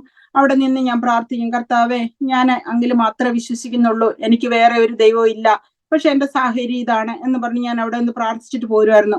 പിന്നെ കുറച്ചാൾ കഴിഞ്ഞപ്പോഴത്തേനും പിന്നെ അമ്പലത്തിലൊന്നും അങ്ങനെ പോകത്തില്ല, ചേട്ടൻ എന്നെ വിളിക്കത്തില്ല. കാരണം ചേട്ടൻ അറിയാം ഞാൻ ഇങ്ങനെ ഒരു വിശ്വാസത്തിലാണെന്നുള്ളത് കൊണ്ട് ചേട്ടന് കുഴപ്പമൊന്നുമില്ല. പിന്നെ മക്കള് സ്കൂളിൽ നിന്നൊക്കെ വന്നു കഴിഞ്ഞിട്ട് ഇങ്ങനെ പറയാൻ തുടങ്ങി, അമ്മ മതം മാറി എന്ന് എന്റെ ഫ്രണ്ട്സ് ഒക്കെ പറഞ്ഞല്ലോ എന്ന് പറഞ്ഞു. അപ്പൊ ഞാൻ ചോദിച്ചു ആരെ മക്കളെ പറഞ്ഞു? അപ്പൊ പറഞ്ഞു ഞങ്ങളുടെ ഫ്രണ്ട്സ് പറഞ്ഞു അമ്മ മതം മാറി എന്ന് പറഞ്ഞല്ലോ എന്ന് പറഞ്ഞു. അപ്പൊ ചേട്ടൻ അവരോട് പറഞ്ഞു, കുട്ടികളുടെ വീട്ടിൽ എന്തെങ്കിലുമൊക്കെ പറയുന്നത് കേട്ടിട്ട് വന്ന് പറയുന്നതായിരിക്കും, നിങ്ങൾ അതൊന്നും കേൾക്കണ്ട, ശ്രദ്ധിക്കണ്ട. അമ്മ മതം മാറിയോ എന്നുള്ളതല്ല, നമ്മളുടെ വീട്ടിൽ എന്തെങ്കിലും മാറ്റം ഉണ്ടോ? അമ്മ ഇങ്ങനെ ഒരു വിശ്വാസത്തിൽ പോയി, വീട്ടിലെ ഒരു കുറവുമില്ല. ഞാൻ ആരാധനയ്ക്ക് പോകുമ്പോൾ എനിക്ക് ഇച്ചിരി എഫേർട്ടാണ്, പക്ഷെ അത് ഞാൻ സന്തോഷത്തോടെ ഞാൻ ചെയ്യും. കാരണം ഞാൻ വെളുപ്പിന് എഴുന്നേറ്റ് വീട്ടിലെ എല്ലാ കാര്യങ്ങളും ചെയ്തു വെച്ചിട്ടാണ് ഞാൻ ആരാധനയ്ക്ക് പോകുന്നത്. ചേട്ടൻ വരാറില്ല, ചേട്ടൻ വീട്ടിലിരിക്കുമല്ലോ എന്ന് ഓർത്ത് ഞാൻ എല്ലാം ചെയ്ത് വെച്ചിട്ട് പോകും. വീട്ടിൽ ഒരു കുറവും ഉണ്ടാകാൻ പാടില്ല ഞാൻ ഇങ്ങനെ ആരാധനയ്ക്ക് പോയത് കൊണ്ട്. അപ്പൊ അതുകൊണ്ട് ചേട്ടൻ ഒന്നും പറയാനില്ല, ഒരു കാര്യവും പറയാനില്ല. അപ്പം ചേട്ടൻ എന്നിട്ട് മക്കളോട് പറഞ്ഞു, അത് അങ്ങനെ പലരും പറയും, നിങ്ങൾ അത് കേൾക്കണ്ട എന്ന് പറഞ്ഞ് എനിക്കൊരു സപ്പോർട്ടാണ് ചേട്ടൻ ചെയ്തിരുന്നത്. അപ്പൊ അങ്ങനെ ഇരിക്കുന്ന സമയത്താണ് എന്റെ ലൈഫിലെ വലിയൊരു ടെസ്റ്റിമണി. 2018 ഞാൻ ഇവിടെ UK സിസ്റ്റം അനുസരിച്ച് ഒരു ഏജ് കഴിയുമ്പോൾ ഒരു മാമോഗ്രാം ചെയ്യാനായിട്ട് ലെറ്റർ വരും ഹോസ്പിറ്റലിൽ നിന്ന്. അപ്പൊ എനിക്കൊരു ലെറ്റർ വന്നു, മാമോഗ്രാം എന്ന് പറയുന്നത് ബ്രസ്റ്റ് ക്യാൻസർ ഡയഗ്നോസ് ചെയ്യുന്ന ടെസ്റ്റ് ആണ്. അപ്പം ഒരു ലെറ്റർ വന്നപ്പോ ഞാൻ ആ ലെറ്റർ എടുത്തിട്ട് ജസ്റ്റ് നോക്കിയിട്ട് ഞാനത് ബോദർ ചെയ്തില്ല. കാരണം ആ ഇടയ്ക്ക് എന്റെ ഒരു ഫ്രണ്ട് ഇങ്ങനെ പറഞ്ഞു, മാമോഗ്രാമിലൊന്നും ഒരു കാര്യമില്ല, അത് അവരൊന്നും ഫൈൻഡ് ഔട്ട് ചെയ്യുന്നില്ല, അവൾക്ക് മാമോഗ്രാം ചെയ്തിട്ട് 3 മാസം കഴിഞ്ഞത് ക്യാൻസർ ഡയഗ്നോസ് ചെയ്തായിരുന്നു. ഇതെന്റെ മനസ്സിലുണ്ട്. അപ്പൊ ഞാൻ എന്നിട്ട് ഈ ലെറ്റർ വിട്ടിരിക്കട്ടെ, ഞാൻ പോകുന്നില്ല എന്ന് വിചാരിച്ചു. രണ്ടാമത് വീണ്ടും ഒരു ലെറ്ററും കൂടെ വന്നു, 2 ആഴ്ച കഴിഞ്ഞപ്പോ. അതിലും ഇത് തന്നെ മാമോഗ്രാമിന് ഇൻവൈറ്റ് ചെയ്തിരിക്കുക. അപ്പൊ ഞാൻ അതും മാറ്റി വെച്ചു. പിന്നെ 1 ആഴ്ച കഴിഞ്ഞ് ഒരു ലെറ്റർ വന്നു, 3rd ലെറ്റർ. ആ ലെറ്ററിനകത്ത് അവർ എഴുതിയിട്ടുണ്ട്, ഞങ്ങളിപ്പോ 3 ലെറ്റർ നിനക്ക് അയച്ചു, 3ാമത്തെ ലെറ്റർ ആണിത്, ഇനി ഇതിന് നീ അറ്റൻഡ് ചെയ്തില്ലെങ്കിൽ ഇനി അനദർ ലെറ്റർ ഞങ്ങൾ 3 വർഷം കഴിഞ്ഞായിരിക്കും അയക്കുന്നത്. അപ്പൊ എനിക്ക് പെട്ടെന്ന് തോന്നി, എനിക്ക് തോന്നിയതല്ല, കർത്താവ് എന്നോട് തോന്നിപ്പിച്ചത് തന്നെയാണെന്ന് ഞാൻ വിശ്വസിക്കുകയാണ്. അപ്പം ഇതിനൊന്ന് പോയാലോ എന്ന്. അപ്പൊ ചേട്ടൻ എന്നോട് പറഞ്ഞു, നീ അല്ലേ പറഞ്ഞു പോകുന്നില്ലെന്ന്. അപ്പൊ ഞാൻ പറഞ്ഞു ഞാൻ പോകുന്നില്ലെന്ന് പറഞ്ഞു. പക്ഷെ ഇപ്പൊ ദൈവം എന്റെ മനസ്സിൽ പറഞ്ഞു നീ പോകാൻ പറഞ്ഞു എന്ന് പറഞ്ഞു. അപ്പൊ ഞാൻ എന്നിട്ട് ഈ ലെറ്ററുമായിട്ട് അപ്പോയിന്റ്മെന്റിന് പോയി. അപ്പോയിന്റ്മെന്റിന് അവിടെ ചെന്നു. ടെസ്റ്റ് കഴിഞ്ഞ് അവർ പറഞ്ഞു 2 വീക്സിനകം റിപ്പോർട്ട് വിടാന്ന് പറഞ്ഞു. പക്ഷെ 2 വീക്സ് അല്ല, 1 വീക്ക് കഴിഞ്ഞപ്പോൾ അവരെന്നെ വിളിച്ചിട്ട് എന്നോട് പറയുകയാണ്, നീ റിപ്പീറ്റ് ടെസ്റ്റിന് വരണം, നിന്റെ മാമോഗ്രാമിൽ ഞങ്ങൾ എന്തോ അബ്നോർമലായിട്ട് കണ്ടു അങ്ങനെ പറഞ്ഞു. അപ്പൊ എനിക്ക് പെട്ടെന്ന് ക്ലിക്കായി, എന്തെങ്കിലും ഉണ്ടായിരിക്കും, അതുകൊണ്ടല്ലേ അവർ പെട്ടെന്ന് വിളിച്ചിരിക്കുന്നത്. ഞാൻ പോയി കഴിഞ്ഞപ്പോഴത്തേനും വീണ്ടും ഒരു മാമോഗ്രാം ചെയ്തപ്പോൾ അവർക്ക് സോണോഗ്രാഫി ഒക്കെ ചെയ്ത് എല്ലാം ചെയ്തിട്ട് അവർക്കൊന്നും ഫൈൻഡ് ഔട്ട് ചെയ്യുന്നില്ല. ഉള്ളി മാമോഗ്രാമിൽ മാത്രം എന്തോ ഒരു ചെറിയൊരു സംശയം. അന്നേരം എനിക്കൊരു എന്താണ് ഇങ്ങനെ പെട്ടെന്നൊരു വിഷമം ഇങ്ങനെ തോന്നി. എന്റെ വിശ്വാസം ഞാനിങ്ങനെ വിശ്വാസത്തിലാണെങ്കിലും ശോധനകളൊക്കെ ഉണ്ടെങ്കിൽ വലിയ വലിയ ശോധനയൊന്നും കർത്താവ് എനിക്ക് തരത്തില്ല. അത് എവിടുന്നോ എന്റെ തലയിൽ ഇങ്ങനെ കയറിയിരിക്കുമായിരുന്നു, എനിക്കറിയില്ല, എന്റെ ചെറിയ അറിവിൽ വെച്ചിട്ടുണ്ട്. അപ്പൊ ഞാൻ അപ്പോയിന്റ്മെന്റിൽ ചെന്നപ്പോഴത്തേനും ഡോക്ടർ പിന്നെ പറഞ്ഞു, പിന്നീട് വിളിച്ചു. അപ്പോയിന്റ്മെന്റ് കഴിയുമ്പോൾ ഞാനും ചേട്ടനും കൂടാണ് പോകുന്നത്. അപ്പം എന്താണേലും എനിക്ക് ബ്രസ്റ്റ് ക്യാൻസർ ആണെന്ന് അവർ ഡയഗ്നോസ് ചെയ്തു. പെട്ടെന്ന് എനിക്കൊരു ഷോക്കായെങ്കിലും, പക്ഷെ ഒരു സെക്കൻഡിനോടകം തന്നെ എനിക്ക് നല്ലൊരു ധൈര്യമാണ് എൻ്റെ മനസ്സിലേക്ക് വന്നത്. അപ്പൊ ഞാൻ വിഷമമൊന്നും തോന്നിയില്ല. ചേട്ടന് ഭയങ്കര സങ്കടമായി. അപ്പൊ വചനം പറയുന്ന പോലെ ഏശയ്യാ 54:7-10 ഒക്കെ പറയുന്നത്, അല്പനേരത്തേക്ക് മാത്രം ഞാൻ നിന്നെ ഉപേക്ഷിച്ചു, എങ്കിലും മഹാകരുണയോടെ ഞാൻ നിന്നെ ചേർത്തുകൊള്ളും. പർവ്വതങ്ങൾ മാറിപ്പോകും, കുന്നുകൾ നീങ്ങിപ്പോകും, എങ്കിലും എന്റെ ദയ നിന്നെ വിട്ടുമാറിയില്ല. ഈ വചനങ്ങളൊക്കെ എനിക്ക് പെട്ടെന്ന് എന്റെ മനസ്സിൽ വന്നിട്ട് ഞാൻ വന്നിട്ട് ഇങ്ങനെ ഗൂഗിൾ ചെയ്ത് ആ വചനങ്ങളൊക്കെ വായിച്ചു പോകുന്നതുകൊണ്ട് എനിക്ക് റെഫറൻസ് അറിയില്ല. അതൊക്കെ ഇങ്ങനെ ഞാൻ ഗൂഗിൾ ചെയ്തെടുത്ത് വെച്ചിട്ട് ഇതൊക്കെ എനിക്കുള്ള വചനമാണെന്നൊക്കെ പറഞ്ഞിട്ട് ഞാൻ നല്ല ധൈര്യമായിട്ട് ഇങ്ങനെ ഇരിക്കും. അപ്പൊ ചേട്ടൻ അന്നേരം വിചാരിച്ചു, ഇവൾക്ക് ക്യാൻസർ ആണെന്ന് പറഞ്ഞിട്ട് ഇവൾക്ക് ഒരു വിഷമവും ഇല്ല, ഇവളെന്താ ഇങ്ങനെ. ഞാൻ എന്നിട്ട് വീട്ടിൽ വന്ന് കയറിയത് എന്റെ ഫ്രണ്ട്സിനെ ഒക്കെ വിളിച്ചു പറഞ്ഞു എനിക്ക് ക്യാൻസർ ആണെന്ന്, എല്ലാവരോടും വിളിച്ചു പറഞ്ഞു. അപ്പം നാട്ടിലൊക്കെ അറിഞ്ഞു. ചേട്ടൻ എന്നിട്ട് പറഞ്ഞു, ഇവളെന്താ ഇങ്ങനെ, ഇവൾക്ക് ഒരു വിഷമവും ഇല്ലേ ക്യാൻസർ ആണെന്ന് പറഞ്ഞിട്ട്. അന്നേരം എനിക്ക് ഭയങ്കര ഒരു ധൈര്യമാണ്, കർത്താവ് എന്റെ കൂടെ ഉണ്ട്, അതാണ് എനിക്ക് ആ ധൈര്യം എന്ന് എനിക്ക് പിന്നീട് മനസ്സിലായി. കാരണം എന്റെ വീട്ടിലുള്ള ഇവർക്ക് ആർക്കെങ്കിലും എന്തെങ്കിലും ഒരു രോഗം വന്നു കഴിഞ്ഞിരുന്നെങ്കിൽ അവർക്ക് താങ്ങാൻ ഒരാളില്ല. പക്ഷെ എന്റെ കൂടെ കർത്താവ് ഉള്ളത് കാരണം എനിക്ക് ആ കർത്താവിന്റെ, എന്റെ സമാധാനം ഞാൻ നിങ്ങൾക്ക് തരുന്നു, ലോകം തരുന്ന സമാധാനം അല്ലെന്ന് പറഞ്ഞതുപോലെ കർത്താവിന്റെ ആ സമാധാനം എന്റെ കൂടെ ഉണ്ടായിരുന്നത് കൊണ്ടാണ് ഞാൻ ഇത്രയും സന്തോഷത്തോടെ സമാധാനത്തോടെ നടക്കുക. എനിക്കൊരു വിഷമമില്ല. നാട്ടിൽ നിന്ന് വിളിക്കുമ്പം ചേട്ടനോട് തന്നെ അവർ പറയുന്നത്, ചേച്ചിയോട് എങ്ങനെ സംസാരിക്കും, ചേച്ചിക്ക് ഈ അസുഖമല്ല. അന്നേരം ചേട്ടൻ പറഞ്ഞു, അവൾക്ക് ഒരു കുഴപ്പമില്ല, അവൾ ഇതിലൂടെ കൂസലില്ലാതെ നടക്കുന്നുണ്ട്, പിള്ളേർ വരുമ്പോൾ പിള്ളേർ കരയുവാണ്, അവൾ കരയുന്നില്ല. അവളെ കാണാനായിട്ട് വീട്ടിൽ വിസിറ്റേഴ്സ് വരുന്നുണ്ടോ, വരുന്നവർ കരയുന്നു, അവൾ അവിടെ ചിരിക്കുകയാണ്. അപ്പൊ ഇതൊക്കെ എനിക്ക് ദൈവം നമ്മളുടെ കൂടെ ആ ജീവിക്കുന്ന യേശു ക്രിസ്തു തരുന്ന ആ ഒരു സമാധാനത്തിൽ ഞാൻ ഇങ്ങനെ നടക്കുകയായിരുന്നു. അങ്ങനെ നടന്ന് സന്തോഷത്തോടെയാണ് നടക്കുന്നത്. പിന്നെ ട്രീറ്റ്മെന്റിന് വേണ്ടി അവരെന്നെ വിളിച്ചപ്പോഴത്തേനും പക്ഷെ ഇങ്ങനെ എല്ലാവരും പ്രാർത്ഥിക്കുന്നുണ്ട്. സഭ ഒന്നടങ്കം എനിക്ക് വേണ്ടി പ്രാർത്ഥിക്കുന്നുണ്ട്. സഭ ഒന്നടങ്കം പ്രാർത്ഥിക്കുന്ന സമയത്താണ് എനിക്ക് എവിടുന്നോ എന്റെ തലയിൽ വീണ്ടും എന്തുമാത്രം അസുഖങ്ങൾ മാറ്റിയിട്ടുണ്ട് യേശു കർത്താവ്. മരിച്ച ലാസറിനെ ഉയർപ്പിച്ചു. അപ്പൊ എന്റെ ഈ ക്യാൻസർ എടുത്തു മാറ്റാനായിട്ട് കർത്താവിന് ഒരു നിമിഷം മതിയല്ലോ. അപ്പൊ ചിലപ്പോ കർത്താവ് ഇതങ്ങ് എടുത്തു മാറ്റി കാണും, എനിക്ക് സർജറിക്ക് ഒന്നും പോകേണ്ടി വരികയില്ല. അപ്പൊ ഇത് എടുത്തു മാറ്റിക്കഴിഞ്ഞാൽ എനിക്ക് എന്റെ കുടുംബത്തെ പെട്ടെന്ന് നേടുകയും ചെയ്യാം. ഒരു ഭയങ്കര അത്ഭുതമാണല്ലോ അവരുടെ മുന്നിലേക്ക് എന്നോർത്ത് ഞാൻ വലിയ സന്തോഷത്തിൽ ഇങ്ങനെ പോയി. വീണ്ടും ഫൈനൽ ടെസ്റ്റിന് ചെന്നപ്പോഴത്തേനും ഉണ്ട് ഈ ക്യാൻസർ സെൽസ് അവിടെ തന്നെ ഇരിപ്പുണ്ട്. അപ്പൊ എനിക്കൊരു വിഷമം വന്നു, ഇത് എടുത്തു മാറ്റിയിട്ടില്ലല്ലോ, ഇത് പോയിട്ടില്ലല്ലോ. അന്നേരം ഇതെന്താ കർത്താവ് എങ്ങനെയെന്ന് ചോദിച്ചപ്പോഴത്തേനും കൊരിന്ത്യരുടെ ലേഖനത്തിൽ എഴുതിയിട്ടുണ്ടല്ലോ, പൗലോസിനോട് കർത്താവ് പറയുന്നുണ്ട്, എന്റെ കൃപ നിനക്ക് മതി, എന്റെ ശക്തി ബലഹീനതയിൽ നിനക്ക് തികഞ്ഞു വരുമെന്നുള്ള ആ ഒരു വചനം എനിക്ക് പെട്ടെന്ന് കിട്ടി. ഇപ്പൊ എനിക്ക് മനസ്സിലായി ഇത് എനിക്ക് വേണ്ടിയുള്ളതായിരുന്നു. അന്നേരം ഞാൻ ഓർക്കും, എന്താണ് എന്റെ ബലഹീനതയിൽ നിനക്ക് തികഞ്ഞു വരും, എന്റെ ശക്തി എന്റെ മേലെ, എന്റെ കർത്താവിന്റെ ശക്തി എന്റെ മേലെ ആവർത്തിക്കേണ്ടതെന്ന് പറഞ്ഞുള്ള ഇതൊക്കെ ഈ വചനം വായിക്കുമ്പോഴൊക്കെ ഞാൻ ഓർത്തത് എങ്ങനെയാ. പിന്നീട് എനിക്കത് മനസ്സിലായി. എന്റെ ഈ അസുഖം ക്യാൻസറിന്റെ ട്രീറ്റ്മെന്റ്, പിന്നെ സർജറി ചെയ്ത് കഴിഞ്ഞ് റേഡിയേഷൻ ഒക്കെ കഴിഞ്ഞ് ഞാൻ അതിൽ നിന്നൊക്കെ, അപ്പൊ എല്ലാവർക്കും ഒരു ടെൻഷൻ ആയിരുന്നു, എന്റെ മുടി പോവോ എന്താണ് എങ്ങനെയൊക്കെയുള്ള ഒരു ടെൻഷനോട് കൂടി എല്ലാവരും ഇരുന്നു. പക്ഷെ എന്റെ മുടി ഒന്നും പോയില്ല, എനിക്ക് റേഡിയേഷൻ മാത്രം മതിയായിരുന്നു. 20 റേഡിയേഷൻ കഴിഞ്ഞു. അത് കഴിഞ്ഞിട്ട് പിന്നീട് കുറെ ആൾക്കാർ എന്നെ വിളിക്കും, ക്യാൻസർ വരുന്നവരെല്ലാം എന്നെ വിളിക്കും, ചേച്ചിയെ വിളിച്ചാൽ മതി, എല്ലാ എക്സ്പീരിയൻസും പറഞ്ഞു തരുമെന്ന്. അന്നേരം വീട്ടിൽ വിളിക്കുമ്പോൾ ഞാൻ ചേട്ടനോട് പറഞ്ഞു, നമുക്ക് പോകാം, അവരുടെ വീട്ടിൽ പോകാം, ഞങ്ങൾ രണ്ടും കൂടെ വേഗം വണ്ടി എടുത്ത് പോകും, അവിടെ പോയിട്ട് അവർക്ക് വേണ്ടി പ്രാർത്ഥിക്കും. അപ്പൊ ചേട്ടൻ ഇങ്ങനെ, ഞാൻ അവിടെ ചെന്ന് പ്രാർത്ഥിക്കുമ്പോഴത്തേനും ചേട്ടൻ അവരുടെ മുഖത്ത് നോക്കും, അവിടെ ഉള്ളവരുടെ മുഖത്തേക്ക് നോക്കിയിട്ട് തിരിച്ചു വരുമ്പോ എന്നോട് പറയും, നീ പ്രാർത്ഥിച്ചപ്പോ അവർക്ക് ഭയങ്കര സന്തോഷമായിരുന്നു കേട്ടോ. അപ്പൊ ചേട്ടനും അത് ഇഷ്ടമാണ്. അന്നേരം എന്നെ കൊണ്ട് ഇങ്ങനെ പോകാനായിട്ട്. അപ്പൊ എനിക്ക് പിന്നീട് മനസ്സിലായി, ഞാൻ ആ ഒരു അനുഭവത്തിൽ കൂടി കടന്നു പോയത് കൊണ്ടാണ് എനിക്ക് മറ്റുള്ളവർക്ക് വേണ്ടി പ്രാർത്ഥിക്കാൻ പറ്റിയത്. അപ്പൊ ദൈവം കർത്താവ് എന്നെ അതിൽ കൂടെ കടത്തി വിട്ടപ്പോഴത്തേനും എനിക്കതൊരു ബുദ്ധിമുട്ടായിട്ട് തോന്നിയതേ ഇല്ല. ഇതുകൊണ്ടായിരുന്നു എന്നുള്ള ഒരു ഇത് ഭയങ്കര സന്തോഷമായിരുന്നു അന്നേരം ആ സമയത്ത്. എന്താണെങ്കിലും 2018 ദൈവകൃപയാൽ ഞാൻ ഇന്നും പൂർണ്ണ ആരോഗ്യത്തോടെ ഇരിക്കുന്നു. എനിക്ക് കുഴപ്പങ്ങളൊന്നുമില്ല, കർത്താവ് എന്റെ കൂടെ ഉണ്ട്. അതങ്ങനെ. പിന്നെ വേറെ എന്നാന്ന് ചോദിച്ചാൽ, പിന്നെ വേറൊരു ടെസ്റ്റ് മണി, അത് ക്യാൻസർ വരുന്നതിന് മുമ്പ്, അത് കഴിഞ്ഞിട്ടാണ് 2019 ഞാൻ സ്നാനപ്പെട്ടിട്ടില്ല. അതുവരെ ഞാൻ സ്നാനപ്പെട്ടിട്ടില്ല, വിശ്വാസത്തിൽ ഇങ്ങനെ നടക്കുന്നു. പാസ്റ്റർ, നമ്മുടെ ദൈവസഭയിലെ എന്റെ പാസ്റ്റർ ഒരിക്കലും എന്നോട് അങ്ങനെ പറഞ്ഞിട്ടില്ല. കാരണം എന്റെ ഹസ്ബൻഡിന്റെ അടുത്തും പറഞ്ഞിട്ടില്ല. എല്ലാം ഭയങ്കര നല്ല സന്തോഷമാണ്. പ്രേമേട്ടൻ എന്നാണ് ഈ വിളിക്കുന്നത്. ചേട്ടനും ഭയങ്കര ഇഷ്ടമാണ്, ചേട്ടനും ഭയങ്കര ഇഷ്ടമാണ് പാസ്റ്ററിനെ. അപ്പൊ വീട്ടിൽ വരുകയും പ്രാർത്ഥിക്കുകയും ഒക്കെ ചെയ്യും. അതിനിടയ്ക്ക് സെൽ മീറ്റിംഗ് വീട്ടിൽ വെക്കാറുണ്ട്, ലേഡീസ് മീറ്റിംഗ് പ്രയർ വെക്കാറുണ്ട്. അങ്ങനെ പ്രയറുകളൊക്കെ വീട്ടിൽ വെച്ച് തുടങ്ങിയിട്ടുണ്ട്. പക്ഷെ ഞാൻ സ്നാനപ്പെട്ടിട്ടില്ല. ഞാൻ 7 ദിവസത്തെ ഉപവാസം, 14 ദിവസത്തെ ഉപവാസം ഒക്കെ ഞാൻ സ്വയം ഇരുന്ന് പ്രാർത്ഥിക്കുകയൊക്കെ ചെയ്യും. പാസ്റ്റർ വീട്ടിൽ പല ദൈവദാസന്മാരെയും കൊണ്ടുവന്ന് പ്രാർത്ഥിപ്പിച്ചിട്ടൊക്കെ ഉണ്ട്. വരുന്നവർ എന്നോട് ചോദിക്കും, സിസ്റ്റർ സ്നാനപ്പെട്ടിട്ടുണ്ടോ? അപ്പൊ ഞാൻ പറയില്ല, സ്നാനപ്പെട്ടിട്ടില്ല. അതെന്താന്ന് ചോദിക്കുമ്പോൾ ഞാൻ പറയില്ല, ഞാൻ ഒറ്റയ്ക്ക് സ്നാനപ്പെടുന്നില്ല. അന്നേരം ബൈബിള് വായിക്കുമെങ്കിലും സ്നാനത്തെ കുറിച്ച് എനിക്ക് അത്രയ്ക്ക് അറിയത്തില്ല. പിന്നെ എനിക്ക് എന്റെ ഒരു വിശ്വാസം, ഞാൻ സ്നാനപ്പെട്ട് കഴിഞ്ഞാൽ ഞാൻ ഒറ്റയ്ക്ക് വേറൊരു മതത്തിലായി പോവോ, പിന്നെ എൻ്റെ ഹസ്ബൻഡും മക്കളും വേറൊരിടത്ത്. പിന്നെ എനിക്കറിയാം നിത്യതയിലേക്ക് പോകുമ്പോൾ ഞാൻ തന്നെ പോകണോ, ഇവര് നരകത്തിലായി പോവോ, ഞാൻ തന്നെ സ്വർഗത്തിൽ പോവോ എന്നൊക്കെയുള്ള ഒരു ചിന്ത കാരണം ഞാൻ സ്നാനത്തെക്കുറിച്ച് ചിന്തിച്ചിരുന്നേ ഇല്ല. പക്ഷെ പിന്നെ പലരും പറഞ്ഞു കഴിഞ്ഞപ്പോൾ ഞാൻ പിന്നെ കർത്താവിനോട് തന്നെ പറഞ്ഞു, കർത്താവേ എന്നോട് വചനത്തിലൂടെ സംസാരിക്കണേ, എന്നോട് വചനത്തിലൂടെ സംസാരിക്കണേ. ഇത് സ്നാനത്തെ കുറിച്ചുള്ളത് എനിക്കൊന്നും മനസ്സിലാകുന്നില്ല, ഞാനൊരു ഹിന്ദു ബാക്ക്ഗ്രൗണ്ടിൽ നിന്ന് വന്നതാണ്, ഇതെന്താണെന്ന് എനിക്കറിയില്ല, എന്നോട് സംസാരിക്കണമെന്ന് പറഞ്ഞപ്പം കർത്താവ് വചനത്തിലൂടെ എന്നോട് സംസാരിക്കാൻ തുടങ്ങി. അങ്ങനെയാണ് എനിക്ക് മാർക്ക് 16:16 വചനത്തിലുണ്ട്, വിശ്വസിക്കുകയും സ്നാനം ഏൽക്കുകയും ചെയ്യുന്നവർ രക്ഷിക്കപ്പെടും, വിശ്വസിക്കാത്തവൻ ശിക്ഷാവിധിയിൽപ്പെടും. പിന്നെ യേശു സ്നാനം ഏറ്റ ഉടനെയാണ് സ്വർഗം തുറന്ന് ഇവൻ എൻ്റെ പ്രിയപുത്രൻ എന്ന് പറയുന്നത്. അതൊക്കെ കണ്ടു കഴിഞ്ഞപ്പോ എനിക്ക് മനസ്സിലായി ഇത് എനിക്ക് വേണ്ടിയുള്ളതാണ്, അപ്പം സ്നാനം ആവശ്യമുള്ള കാര്യമാണ്. പിന്നെ എനിക്ക് ഒരു നിമിഷം പോലും എനിക്ക് വെയിറ്റ് ചെയ്യാൻ പറ്റത്തില്ല, എനിക്ക് സ്നാനപ്പെടണം. അപ്പൊ സ്നാനപ്പെടണമെങ്കിൽ ചേട്ടനോട് പറയണമല്ലോ. ചേട്ടനോട് പറഞ്ഞു, പാസ്റ്ററിനോട് പറഞ്ഞപ്പോ പാസ്റ്റർ പറഞ്ഞു പ്രേംചേട്ടൻ സമ്മതിക്കുമോ?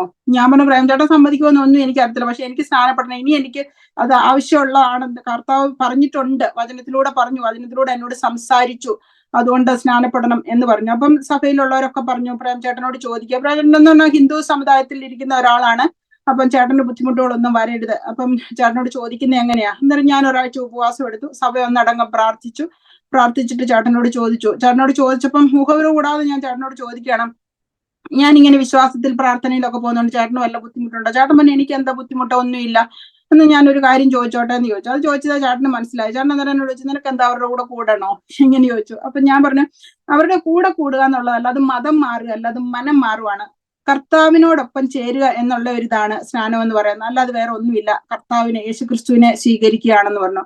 അപ്പം ചേട്ടൻ അന്നേരം എന്നോട് ഒന്നേ ചോദിച്ചുള്ളൂ, നീ അങ്ങനെ പോയി കഴിയുമ്പോൾ നമ്മുടെ മക്കളുടെ കാര്യം എന്താകുമെന്ന് ചോദിച്ചു. അപ്പൊ ഞാൻ പറഞ്ഞു, ഞാൻ വിശ്വസിച്ചിറങ്ങുന്ന ഒരു കർത്താവ് ജീവിക്കുന്ന യേശുക്രിസ്തു ആണെങ്കിൽ ഉറപ്പായിട്ടും മക്കളുടെ കാര്യങ്ങൾക്ക് എല്ലാം കംപ്ലീറ്റ് ആയിട്ട് അത് നന്നായിട്ട് നടത്തുമെന്ന് പറഞ്ഞു. അപ്പൊ ചേട്ടൻ പറഞ്ഞു, നിനക്ക് അത്രയ്ക്ക് വിശ്വാസം അങ്ങനെയാണെങ്കിൽ നീ പൊക്കോ. എന്നെ കൊണ്ടാക്കി തന്നു, സ്നാനത്തിന് പോകേണ്ട സ്ഥലത്ത് പാസ്റ്ററിന്റെ വീട്ടിൽ എന്നെ കൊണ്ടുതന്നു. അങ്ങനെ സന്തോഷത്തോടെ പെർമിഷനോട് കൂടി തന്നെ എനിക്ക് സ്നാനപ്പെടുവാനായിട്ട് സാധിച്ചു. അതെനിക്കൊരു ഭയങ്കര ഭാഗ്യമായിട്ട് സന്തോഷമായിട്ട് ഞാൻ അങ്ങനെ കരുതുകയാണ്. അങ്ങനെ എനിക്ക് 2019 മാർച്ച് മാസത്തിൽ സ്നാനപ്പെടാൻ പറ്റി. അതൊരു സന്തോഷമാണ്. അന്ന് സഭ ഒന്നടങ്കം പ്രാർത്ഥിക്കുകയൊക്കെ ചെയ്തു. പിന്നീടത്തെ ഒരു ടെസ്റ്റ് പണി എന്ന് പറയുന്നത് 2020 കൊറോണ ഔട്ട് ബ്രേക്ക് ആവുകയാണ്. കൊറോണ ഔട്ട് ബ്രേക്കിന്റെ സമയത്ത് ചേട്ടന് ഒരു ഭയങ്കര ബ്രീത്തിങ് ഡിഫിക്കൽറ്റി ആയി. അപ്പൊ രാത്രിയിൽ ഞാൻ രാവിലെ നോക്കുമ്പോഴത്തേനും, രാത്രി എഴുന്നേറ്റ് നോക്കുമ്പോൾ ചേട്ടൻ ഇങ്ങനെ ആസ്മയുടെ ചെറിയ പ്രോബ്ലം ഉണ്ട്, ബ്രീത്തിങ് ഡിഫിക്കൽറ്റി ആയിട്ട് ഓരോ മണിക്കൂർ ഇടവിട്ട് ഇൻഹേലർ എടുക്കുകയാണ്. അപ്പൊ ഞാൻ ചേട്ടനോട് ചോദിച്ചു ഇതെന്താ ഇങ്ങനെ? അന്നേരം എനിക്ക് ഒട്ടും പറ്റുന്നില്ല എന്ന് പറഞ്ഞു. ആംബുലൻസ് വിളിക്കാന്ന് പറഞ്ഞപ്പോൾ ആംബുലൻസ് വിളിക്കാൻ ചേട്ടൻ സമ്മതിക്കുകയല്ല. കാരണം പറയുന്നത് അന്നേരം കൊറോണയാണ്, ഹോസ്പിറ്റലിൽ പോകുന്നവരാരും തിരിച്ചു വരില്ല, എല്ലാവരും അങ്ങനെ പോവുകയാണ്, മരണങ്ങൾ സംഖ്യ കൂടുന്ന സമയം. അപ്പൊ ഹോസ്പിറ്റലിൽ പോകാൻ ഭയമായിട്ട് എന്നോട് പറഞ്ഞു എനിക്ക് ഹോസ്പിറ്റലിൽ പോകണ്ടെന്ന് പറഞ്ഞു. പക്ഷെ നേരം എടുത്തപ്പോഴത്തന്നെ എനിക്ക് എന്റെ കയ്യിൽ പിടിച്ചാൽ കിട്ടത്തില്ലെന്നായി. ഞാൻ എന്നിട്ട് ആംബുലൻസ് വിളിച്ചു. ആംബുലൻസുകാർ വന്ന് സാച്ചുറേഷൻ ഒക്കെ നോക്കിയപ്പോഴത്തേനും ഒത്തിരി കുറവാണ്, ഹോസ്പിറ്റലിൽ കൊണ്ടുപോകണമെന്ന് പറഞ്ഞു. അപ്പൊ ഇറങ്ങി ഇവിടുന്ന് ആംബുലൻസ് അവർ കൊണ്ടുപോകുമ്പോൾ എന്റെ മുഖത്തേക്ക് ഒന്ന് നോക്കി, ഞാനും നോക്കിയപ്പോ തിരിച്ചു വരില്ല എന്നുള്ള ഒരു ഇതിലാണ് പോകുന്നത്. ഞാൻ ഒത്തിരി വേദനിച്ചു. ഇറങ്ങിയപ്പോഴത്തേനും ഞാൻ പറഞ്ഞു, മക്കളോട് ഞാൻ പറഞ്ഞു, മോനെ മക്കളെ അച്ഛനെ ഹോസ്പിറ്റലിലേക്ക് കൊണ്ടുപോയി, അമ്മ പ്രാർത്ഥിക്കാൻ ഇവിടെ കയറി ഇരിക്കുവാണ്, റൂമിൽ കയറി അമ്മ അടയ്ക്കുവാണ്, നിങ്ങൾ ആരെങ്കിലും വിളിക്കുവാണ് ഫോൺ എടുത്തോളൂ എന്ന് പറഞ്ഞു. നമുക്കൊരാളെ പറഞ്ഞു വിടാനും ഒന്നും പറ്റത്തില്ല, വിസിറ്റിംഗ് ഒന്നും ഇല്ലാത്ത ഒരു സമയം. ഞാൻ ഇങ്ങനെ ഇവിടെ വേഗം റൂമിൽ കയറി ഇരുന്ന് പ്രാർത്ഥിച്ചിട്ട് ഞാൻ പറഞ്ഞു, കർത്താവേ എനിക്ക് ആരെയും പറഞ്ഞു വിടാനില്ല അങ്ങോട്ട്, കൊറോണയാണോന്ന് അറിയില്ല, അതുകൊണ്ട് ഞാൻ അങ്ങയുടെ കരങ്ങളിലേക്ക് എൻ്റെ ഹസ്ബൻഡിനെ ഏൽപ്പിക്കുകയാണ്, ഒരു ദൂതനെ വിട്ട് നോക്കിക്കോണമെന്ന് മാത്രം പറഞ്ഞ് ഞാൻ ഇവിടെ ഇരുന്ന് പ്രാർത്ഥിക്കാനായിട്ട് കയറിയിരുന്നു. എന്നിട്ട് ഞാനിങ്ങനെ പ്രാർത്ഥിക്കുക, കർത്താവെ അഡ്മിറ്റ് ആക്കരുതേ, ഹോസ്പിറ്റലിൽ അഡ്മിറ്റ് ആക്കി കഴിഞ്ഞാൽ തിരിച്ചു വരുമോ എന്ന് അറിയില്ല. അത്രയ്ക്ക് സങ്കടത്തോടെ ഇരുന്ന് പ്രാർത്ഥിച്ചു കഴിഞ്ഞു. കുറച്ച് സമയം കഴിഞ്ഞപ്പോഴത്തേനും പിള്ളേര് പറഞ്ഞു, ഫോണിൽ മെസ്സേജ് വന്നു, അമ്മ അച്ഛനെ അഡ്മിറ്റ് ചെയ്തെന്ന് പറഞ്ഞു. അച്ഛനെ അഡ്മിറ്റ് ചെയ്തെന്ന് പറഞ്ഞപ്പോഴത്തേനും എനിക്ക് ഭയങ്കര സങ്കടമായി. അഡ്മിറ്റ് ആക്കിയെങ്കിൽ പിന്നെ തിരിച്ചു വരുമോ, കൊറോണയല്ലേ? അപ്പൊ ഒത്തിരി വിഷമത്തോടു കൂടി വീണ്ടും ഇരുന്ന് പ്രാർത്ഥിച്ചു. ഇല്ല, ഞാൻ വിളിക്കുന്നത് ദൈവം, കർത്താവ് ജീവിക്കുന്നത് കർത്താവ് തന്നെയാണ്, കർത്താവിന് അത്ഭുതങ്ങൾ, ഞാൻ ഒത്തിരി അത്ഭുതങ്ങൾ കണ്ടിട്ടുമുണ്ട്, തിരിച്ചു വരും. ഞാൻ പ്രാർത്ഥിച്ചു ഇങ്ങനെ, കർത്താവ് നീ കൊണ്ടുപോയി, നീ എനിക്ക് തിരിച്ചു കൊണ്ടുവരണമെന്ന് പറഞ്ഞു. വൈകുന്നേരം കുറച്ച് കഴിഞ്ഞപ്പോൾ വൈകുന്നേരം ആയപ്പോ എനിക്ക് മെസ്സേജ് ഇട്ടു, എന്നെ ഡിസ്ചാർജ് ചെയ്തെന്ന് പറഞ്ഞു. അപ്പൊ ഞാൻ ചോദിച്ചു കുറഞ്ഞോ? അപ്പൊ പറഞ്ഞു കുറവായി, എന്നെ ഡിസ്ചാർജ് ചെയ്തു, നീ വന്ന് എന്നെ കൊണ്ടുപോ. അപ്പൊ ഞാൻ പറഞ്ഞു, മേളിലത്തെ ഫ്ലോറിൽ എങ്ങാനും ആണെങ്കിൽ ഒരിക്കലും നടന്ന് താഴേക്ക് വരരുത്, അവരോട് പറയണം ഒരു വീൽചെയറിൽ എന്നെ താഴേക്ക് കൊണ്ടുപോകാൻ പറയണം, ഞാൻ വന്ന് കൂട്ടിക്കൊണ്ട് പോരാന്ന് പറഞ്ഞു. അതൊന്നും പറഞ്ഞു തരത്തില്ല. ഞാൻ ഇവിടുന്ന് വണ്ടി എടുത്ത് അവിടെ ചെന്നപ്പോ ഈ ആള് നടന്ന് താഴെ വരുവാണ്. നടന്ന് താഴെ വന്നപ്പോ എനിക്ക് കണ്ടപ്പോ ഭയങ്കര ടെൻഷനായി. ഞാൻ അങ്ങോട്ട് പറഞ്ഞു വിട്ടതുപോലെ തന്നെ ആൾ വരുന്ന ശ്വാസം മുട്ടലൊക്കെ ഉണ്ട്. ഞാൻ വേഗം ഇനി വണ്ടിയെ കയറ്റി തിരിച്ചു കൊണ്ടുവന്നു, കാരണം എന്റെ കൈ കിട്ടിയല്ലോ, വീട്ടിൽ കൊണ്ടേക്കാന്ന് ഓർത്ത് ഞാൻ വേഗം വീട്ടിൽ കൊണ്ടുവന്ന് കഴിഞ്ഞപ്പോഴത്തേനും എനിക്ക് ശ്വാസം മുട്ടലുണ്ട്. അപ്പൊ ഞാൻ ഓർത്ത് കർത്താവേ ഇത് എന്ത് ചെയ്യും ഇനിയിപ്പം. തിരിച്ചു കൊണ്ടുവന്നു. പക്ഷെ ബെഡിൽ കൊണ്ട് കിടത്തി. രാത്രിയിലൊക്കെ ശ്രദ്ധിച്ചു. നേരം വെളുത്തപ്പോഴത്തേനും കുറച്ചൊന്ന് സെറ്റിലായി. അപ്പോഴാ എന്നോട് പറയുന്നത്, നിനക്കൊരു കാര്യം കേൾക്കണം, ഞാൻ ഹോസ്പിറ്റലിലായിരുന്ന സമയത്ത് ആ സമയം മുഴുവനും ഒരു ഡോക്ടർ എന്റെ കൂടെ തന്നെ ഉണ്ടായിരുന്നു. ഫുൾ ടൈം എന്റെ കൂടെ 1 to 1 പോലെ എനിക്ക് എല്ലാത്തിനും എന്റെ കൂടെ ആയിരുന്നു. അപ്പൊ ഞാൻ ചോദിച്ചു, അങ്ങനെ എല്ലാവരുടെയും അടുത്തുണ്ടായിരുന്നു? ഇല്ല, എന്റെ അടുത്ത് മാത്രം ഒരു ഡോക്ടർ ഉണ്ടായിരുന്നു. എനിക്ക് എല്ലാ ട്രീറ്റ്മെന്റും എനിക്ക് ചെയ്തു. നിന്റെ നമ്പറൊക്കെ ചോദിച്ചു, നീ നേഴ്സാണെന്നൊക്കെ പറഞ്ഞു, നിന്റെ നമ്പറും ഒക്കെ ചോദിച്ചു എന്നാണ്. അപ്പൊ ഞാൻ പറഞ്ഞു, പ്രേമേട്ടന് ഒരു കാര്യം കേൾക്കണം. പ്രേമേട്ടന് ഇവിടുന്ന് പോയപ്പോ ഞാൻ ഒന്നേ പ്രാർത്ഥിച്ചുള്ളൂ, കർത്താവിന്റെ ദൂതനെ വിട്ടിട്ട് നോക്കിക്കോണം, തിരിച്ചെനിക്ക് കൊണ്ടുതരണം അങ്ങനെ. അപ്പൊ ഞാൻ പ്രാർത്ഥിച്ച ആ ദൂതനായിരുന്നു അവിടെ വന്നേന്ന് പറഞ്ഞു. അപ്പൊ ചിരിച്ചു. പക്ഷെ ഉള്ളിൽ വിശ്വാസം ഉണ്ടെന്ന് എനിക്കറിയാം. എന്നിട്ട് പിറ്റേ ദിവസം രാവിലെ അപ്പൊ ഈ ഡോക്ടർ എന്നെ വിളിച്ചു. എന്നോട് വിളിച്ചിട്ട് ചോദിച്ചു, നിന്റെ ഹസ്ബൻഡ് എങ്ങനെയുണ്ടെന്നൊക്കെ ചോദിച്ചപ്പോ ഞാൻ പറഞ്ഞു, ഇപ്പൊ ബെറ്റർ ആണെന്നൊക്കെ പറഞ്ഞു. അപ്പൊ പറഞ്ഞു, I look after him very well എന്നൊക്കെ പറഞ്ഞു. ഞാൻ പറഞ്ഞു, എന്നോട് പറഞ്ഞു, ഹസ്ബൻഡ് എന്നോട് പറഞ്ഞു, ഞാൻ ഒത്തിരി താങ്ക്സ് ഒക്കെ പറഞ്ഞു. അപ്പൊ അങ്ങനെ ഒരു അത്ഭുതകരമായ ഒരു വിടുതൽ അന്ന് അതിൽ നിന്ന് രക്ഷപ്പെടുത്തി എന്നുള്ളതാണ്. അപ്പൊ ഞാൻ അന്നേരം ഓർക്കാണ്, കർത്താവാണ് അവിടെ ദൂതനെ വിട്ടത്. അതങ്ങനെ ഒരു കാര്യം. അതൊരു ടെസ്റ്റ് മണി. പിന്നെ 2021 എനിക്കൊരു കൊറോണ വന്നു. കൊറോണയുടെ സമയം എനിക്ക് കൊറോണ വന്നു. കൊറോണ വന്നപ്പം ഒരു വല്ലാത്ത കൊറോണ എല്ലാവർക്കും വന്നതുപോലെ എല്ലാവരും മരിച്ചു പോവുകയാണ് കൊറോണയുടെ സമയത്ത്. ഞാൻ 3 ആഴ്ചയായിട്ട് പനിയായിട്ട് എനിക്ക് ഒട്ടും ടോളറേറ്റ് ചെയ്യാൻ പറ്റാത്ത രീതിയിലാണ് എന്റെ ടെമ്പറേച്ചർ. ആ സമയത്താണ് ഇവിടെ മാഞ്ചസ്റ്ററിൽ ഒരു സിസിൽ പാസ്റ്റർ എന്ന് പറയുന്ന പാസ്റ്ററിനും പനിയ പാസ്റ്റർ മരണപ്പെട്ടു പോയി. പാസ്റ്ററിനും എനിക്കും കൂടെയാണ് സഭ ഒന്നടങ്കം പ്രാർത്ഥിക്കുകയാണ്. അപ്പൊ ഇങ്ങനെ ഞാൻ പനിയായിട്ട് എനിക്കൊരു കുറവില്ല. 3 ആഴ്ച ഫുള്ള് ടെമ്പറേച്ചർ ആയിട്ട് ഇങ്ങനെ ഹൈ ഫീവർ ആയിട്ട് ഇങ്ങനെ കിടക്കുന്ന സമയത്ത് പാരസിറ്റമോളൊക്കെ ഞാൻ 2-3 മണിക്കൂർ ഇടവിട്ട് ഞാൻ ഇങ്ങനെ കഴിക്കും. എനിക്ക് ടെമ്പറേച്ചർ അങ്ങോട്ട് കൂടുമ്പോഴത്തേനും എനിക്കറിയാം ഞാൻ ഇപ്പൊ മരിച്ചു പോകും, ഈ പനിയോടുകൂടി ഞാൻ മരിച്ചു പോകും. അത് അങ്ങനത്തെ സിംറ്റംസ് എനിക്ക് വരുന്നത്. അപ്പൊ ഞാൻ അന്നേരം ഹസ്ബൻഡിനോട് പറയും, നമ്മുടെ പാസ്റ്ററിനെ വിളിക്കുക, സഭയിലെ പാസ്റ്ററിനെ വിളിക്കുക. അപ്പൊ പ്രൈവറ്റിനെ ഇത് കാണുമ്പോൾ പ്രൈവറ്റിന് ഉടനെ തന്നെ പാസ്റ്ററിനെ വിളിക്കും, പനി കൂടുകയെന്ന് പറയും. അപ്പൊ പാസ്റ്റർ സഭയിലുള്ള എല്ലാവരോടും പറയും, ശ്യാമ ചേച്ചിക്ക് പനി കൂടുതൽ, എല്ലാവരും പ്രാർത്ഥിക്കാൻ പറയും. അപ്പൊ എല്ലാവരും കുത്തിയിരുന്ന് പ്രാർത്ഥിച്ചിട്ട് ഇച്ചിരി കഴിയുമ്പോൾ പനി കുറയും. പക്ഷെ വീണ്ടും എനിക്ക് പനിയാണ്. അങ്ങനെ പനിയാണ്. ഒരു പ്രാർത്ഥനയിലൊന്നും ഒരു കുറവില്ല. ഒരു ദിവസം ഞാൻ രാത്രി ഉണർന്നപ്പോ രാവിലെ നോക്കുമ്പോഴാ സിസിൽ പാസ്റ്റർ മരണപ്പെട്ടു എന്ന് കണ്ടു.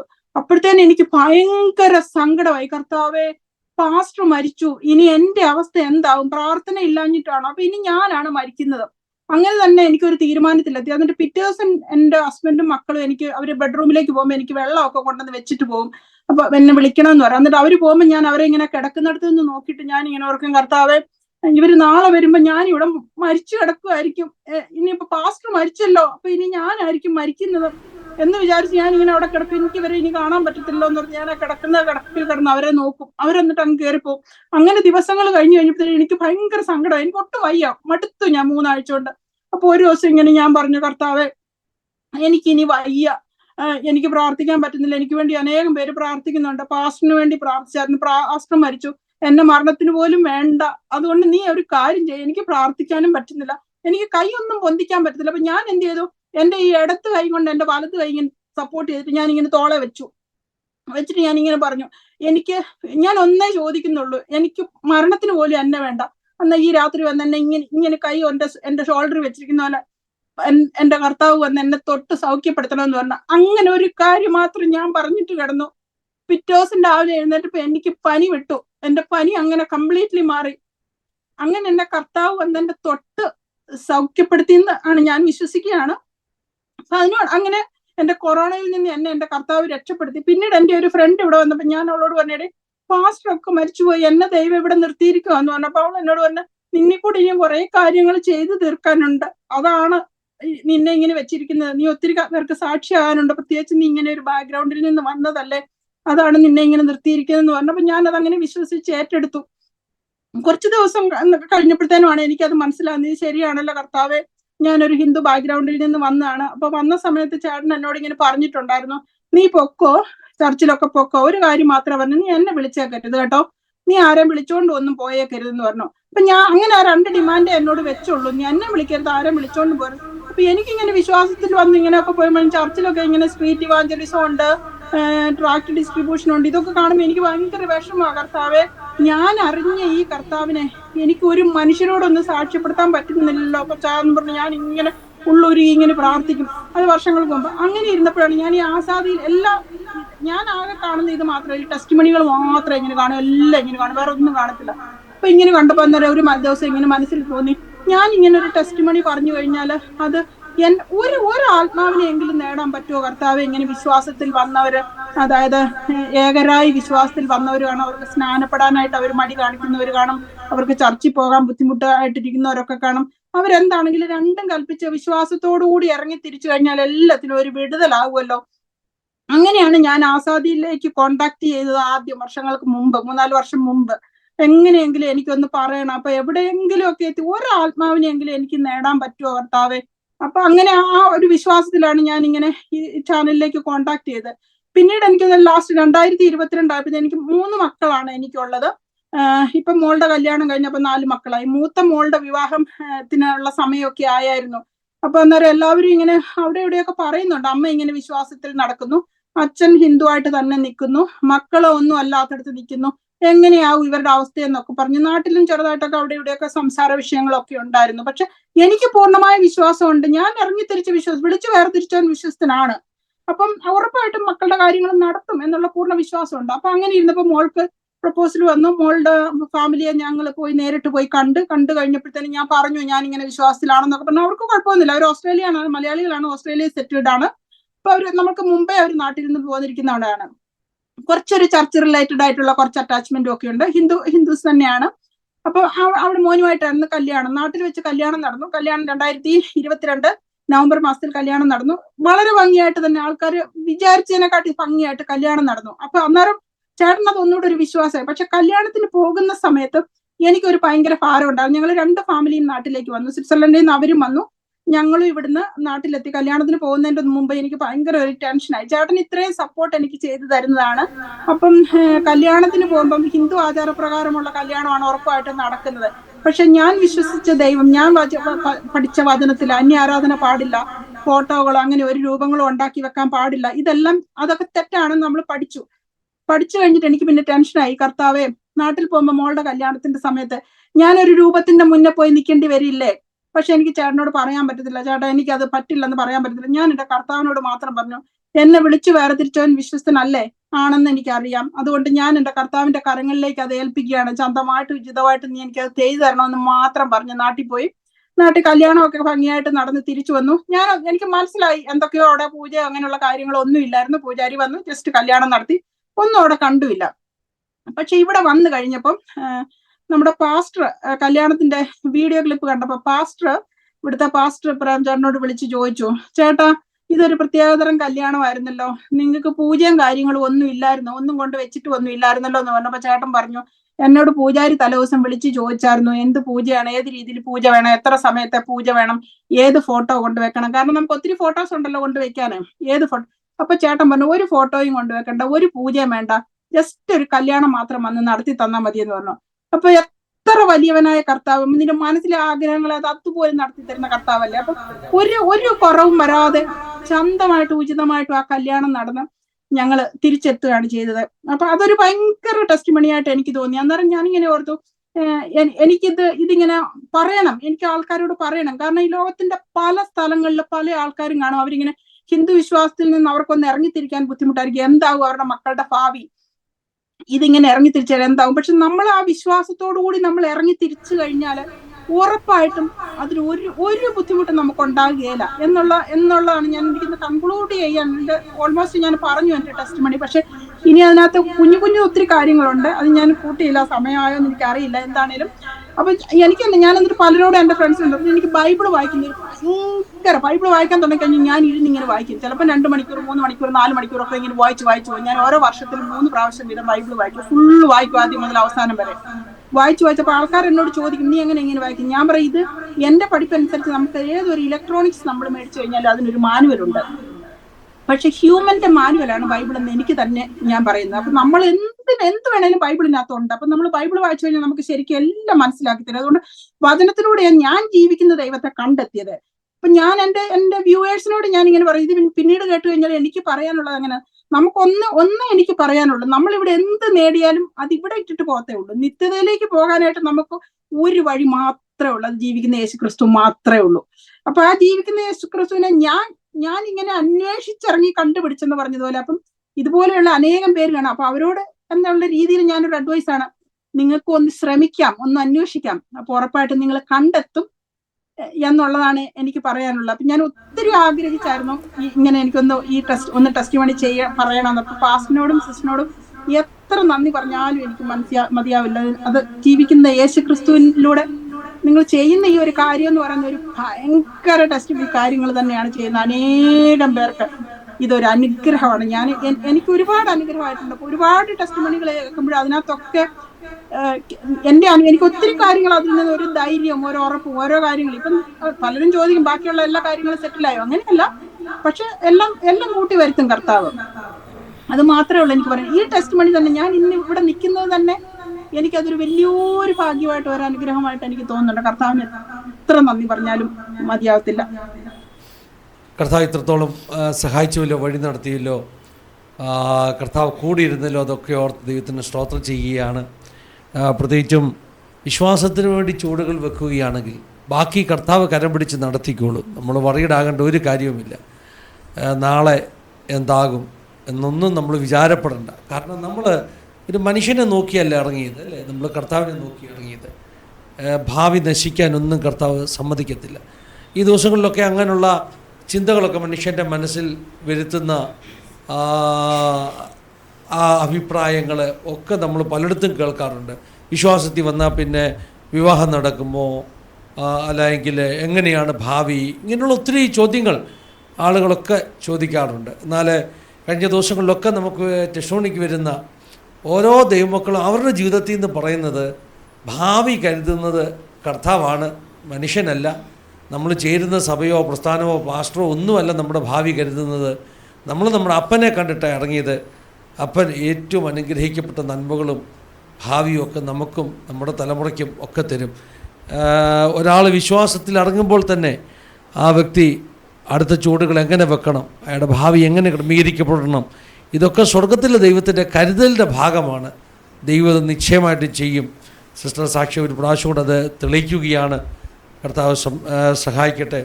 പ്രത്യേകിച്ചും ആ ഒരു ഡോക്യുമെൻറ്റിലുണ്ടായിരുന്ന ഒരു എററെന്ന് നമുക്ക് പറയാം, ഒരു ക്ലറിക്കൽ എറർ. ഹിന്ദു എന്ന് എഴുതേണ്ടടുത്ത് ക്രിസ്ത്യാനി ആണെന്ന് എഴുതിയത് ഗൾഫിൽ നിന്ന് ബാക്കി എല്ലാവരും കയറ്റി വിടുമ്പോഴും അവിടെ നമുക്ക് തുടരാനുള്ള ഒരു സാഹചര്യമായി തീർന്നു. അപ്പോൾ ഒരു എററിനെ പോലും നമ്മുടെ നന്മയ്ക്കായിട്ട് ഉപയോഗിക്കുന്ന ഒരു കർത്താവ്, ദൈവത്തിൻ്റെ ശ്രദ്ധ. സിസ്റ്ററെ, ആ പാസ്പോർട്ടിൻ്റെ കാര്യം പറഞ്ഞില്ലേ? പാസ്പോർട്ട് നാട്ടിൽ ട്രിവാൻഡ്രത്ത് വന്നപ്പോഴാണോ മാറിപ്പോയത്? അല്ല, ബോംബെയിൽ നിന്ന് എനിക്ക് വേറെ ഫ്ലൈറ്റ് കയറണമായിരുന്നു. ബോംബെയിൽ നിന്ന് നാട്ടിലേക്ക് പോകുമ്പോൾ പാസ്പോർട്ടിന്റെ ആവശ്യം വരുന്നില്ല. ബോംബെയിൽ വന്നിറങ്ങി എമിഗ്രേഷനിൽ അവിടെ പാസ്പോർട്ട് മാറിപ്പോയി. പിന്നെ ശരി, അത് തന്നെ. പേര് വരുന്നതാണ്. കേരളത്തിൽ നിന്നുള്ളവരുണ്ട്, മറ്റുള്ള പല സംസ്ഥാനങ്ങളിൽ നിന്നുള്ളവർ ബോംബെയിലുണ്ട്. അതായത് ബോംബെയിൽ ഇമിഗ്രേഷൻ കഴിഞ്ഞു, ആ സമയത്താണ് പാസ്പോർട്ട് മാറിപ്പോയത്. നമുക്ക് തിരിച്ച് ബോംബെയിൽ നിന്ന് നാട്ടിൽ വരണം. അതിന് പാസ്പോർട്ടിന്റെ ആവശ്യമില്ലല്ലോ. ഇല്ല. ശരി. പിന്നെ ഒരു മാസം കഴിഞ്ഞിട്ട് ഞാൻ തിരിച്ചു പോരുന്നതിന്റെ 2 ദിവസം മുന്നേ പാസ്പോർട്ട് ബാഗിൽ നിന്നെടുത്ത് ഹസ്ബൻഡ് ചേട്ടൻ്റെ കൊടുക്കുവാണ്. ടിക്കറ്റ് കൺഫർമേഷൻ കൊടുക്കുമ്പോൾ ചേട്ടൻ തുറന്നു നോക്കുമ്പോൾ മലപ്പുറംകാരനുള്ള ഒരു സഹോദരന്റെ പാസ്പോർട്ടാണ് കയ്യിലിരുന്നത്.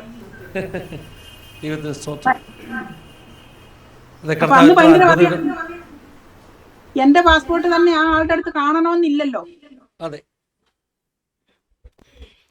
എന്തായാലും കർത്താവ് ഇത്ര അത്ഭുതകരമായിട്ട് സഹായിച്ചു, ഇത്രത്തോളം പരിപാലിച്ചു, വിടുതലും സൗഖ്യവും ഒക്കെ നൽകി. എല്ലാത്തിനുമായിട്ട് കർത്താവിന് നന്ദി പറയാം. കേൾക്കുന്ന പ്രേക്ഷകരെ എല്ലാം കർത്താവ് സഹായിക്കട്ടെ. വിശ്വാസത്തിന് വേണ്ടി നിങ്ങൾ ചുവടുകൾ വെക്കുക.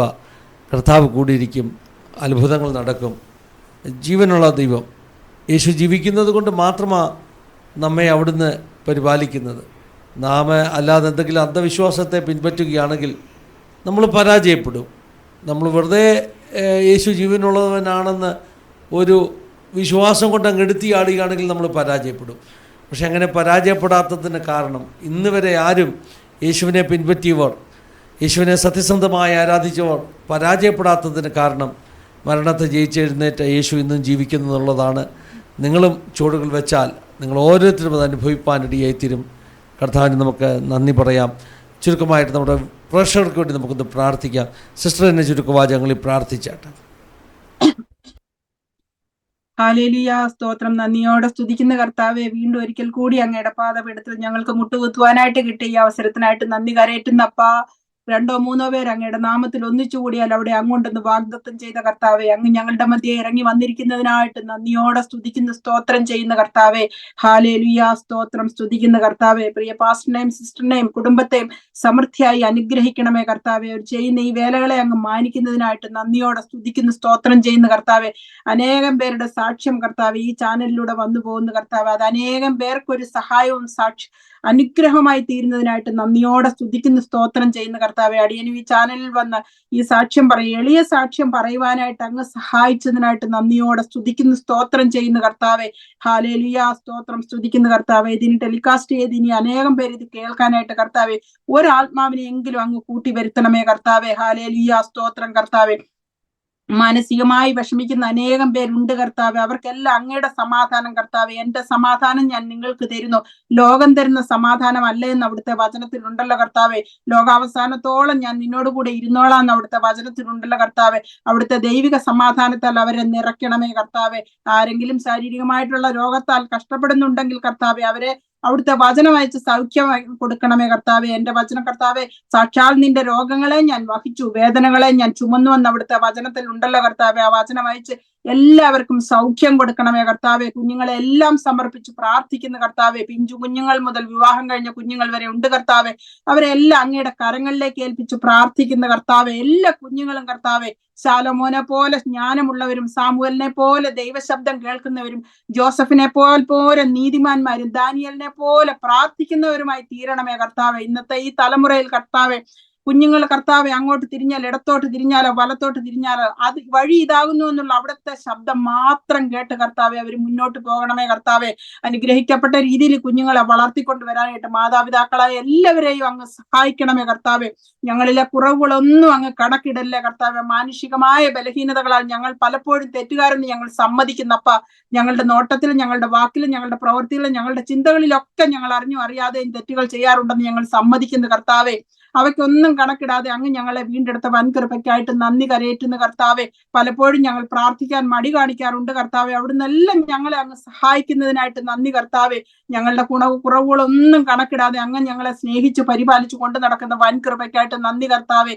ഈ ചാനലിനെ പ്രത്യേകമായി വീണ്ടും സമർപ്പിച്ച് പ്രാർത്ഥിക്കുന്ന കർത്താവെ. നെറ്റ്വർക്കുകളെല്ലാം കർത്താവെ അനുഗ്രഹിക്കപ്പെട്ട രീതിയിൽ, വളരെ അനുഗ്രഹിക്കപ്പെട്ട രീതിയിൽ ഈ ചാനൽ മുന്നോട്ട് കൊണ്ടുപോകുന്നതിനായിട്ട് നന്ദിയോടെ സ്തുതിക്കുന്നു സ്തോത്രം ചെയ്യുന്ന കർത്താവെ. മക്കളെയും വീണ്ടും അനുഗ്രഹിച്ച് പ്രാർത്ഥിക്കുന്ന കർത്താവെ. വീണ്ടും ഒരിക്കൽ കൂടി അടിയൻ പിതാവിന്റെയും പുത്രന്റെയും പരിശുദ്ധാത്മാവിന്റെയും നാമത്തിൽ ഈ കുടുംബത്തിനെ അനുഗ്രഹിച്ച് പ്രാർത്ഥിക്കുന്നു. അനേകം പേർക്ക് ഈ ചാനൽ ഒരു അനുഗ്രഹമായി തീരണമേ കർത്താവെ.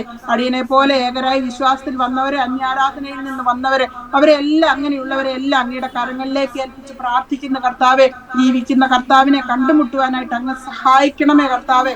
ഏതെങ്കിലും അന്യാരാധനയുടെ ബന്ധനങ്ങൾ ആരിലെങ്കിലും ഉണ്ടെങ്കിൽ അത് ജീവിക്കുന്ന യേശുവിന്റെ നാമത്തിൽ മാറിപ്പോട്ടെ നടിയൻ അവകാശം പറഞ്ഞു പ്രാർത്ഥിക്കുന്ന കർത്താവെ. പ്രാർത്ഥന കേട്ട കൃപയ്ക്കായിട്ട് നന്ദി. സകലതും ഞങ്ങൾക്കായി ജീവൻ വെച്ച് യേശു ക്രിസ്തുവിന്റെ നാമത്തിൽ ചോദിക്കുന്നു. കൃപയോടെ കേട്ട് ഉത്തരം നൽകണമേ. പിതാപുത്ര പരിശുദ്ധാത്മാവാകുന്ന ത്രിയേക ദൈവത്തിന്റെ കൂട്ടായ്മ സഹവാസ കാവൽ നമ്മളെല്ലാവരുടെ മേലും പ്രത്യേകമായി നമ്മുടെ നടുവിൽ കടന്നു വന്ന ജീവിതാനുഭവങ്ങൾ പങ്കുവച്ച പ്രിയ ശ്യാമള സിസ്റ്ററുടെ മേൽ, തൻ്റെ കുടുംബത്തിൻ്റെ മേൽ ഇന്നു മുതൽ എപ്പോഴും എന്നേക്കും ഉണ്ടായിരിക്കും മടങ്ങട്ടെ. ആമേൻ ആമേൻ. ദൈവം സഹായിക്കട്ടെ. സിസ്റ്ററെ ഒരു പ്രാവശ്യം നന്ദി പറയുക. Thank you sister. ഞങ്ങളുടെ എല്ലാം നന്ദി സ്നേഹം അറിയിക്കുന്നു. ഈ ടെസ്റ്റിമണി അനേകരുടെ ജീവിതത്തിൽ അനുഗ്രഹം വിടുതലുമായി തീരട്ടെ എന്ന് പ്രാർത്ഥിക്കുന്നു. തീർച്ചയായും അനുഗ്രഹമായി തീരും. കാരണം നമ്മൾ പല പ്രാവശ്യം ടെസ്റ്റിമണി എടുക്കാൻ വേണ്ടി ശ്രമിച്ചപ്പോൾ ഓരോരോ തടസ്സം ഇങ്ങനെ വന്നുകൊണ്ടേ ഇരിക്കുകയായിരുന്നു. ഇന്നും തടസ്സം ഉണ്ടായിരുന്നു എങ്കിൽ അതിൽ നിന്നെല്ലാം കർത്താവ് തടസ്സം എല്ലാം മാറ്റി ടെസ്റ്റിമണി പറയാൻ സിസ്റ്ററേയും നമ്മളെല്ലാം സഹായിച്ചതിന് അദ്ദേഹത്തിന് നന്ദി പറയുന്നു. Thank you sister. Thank you.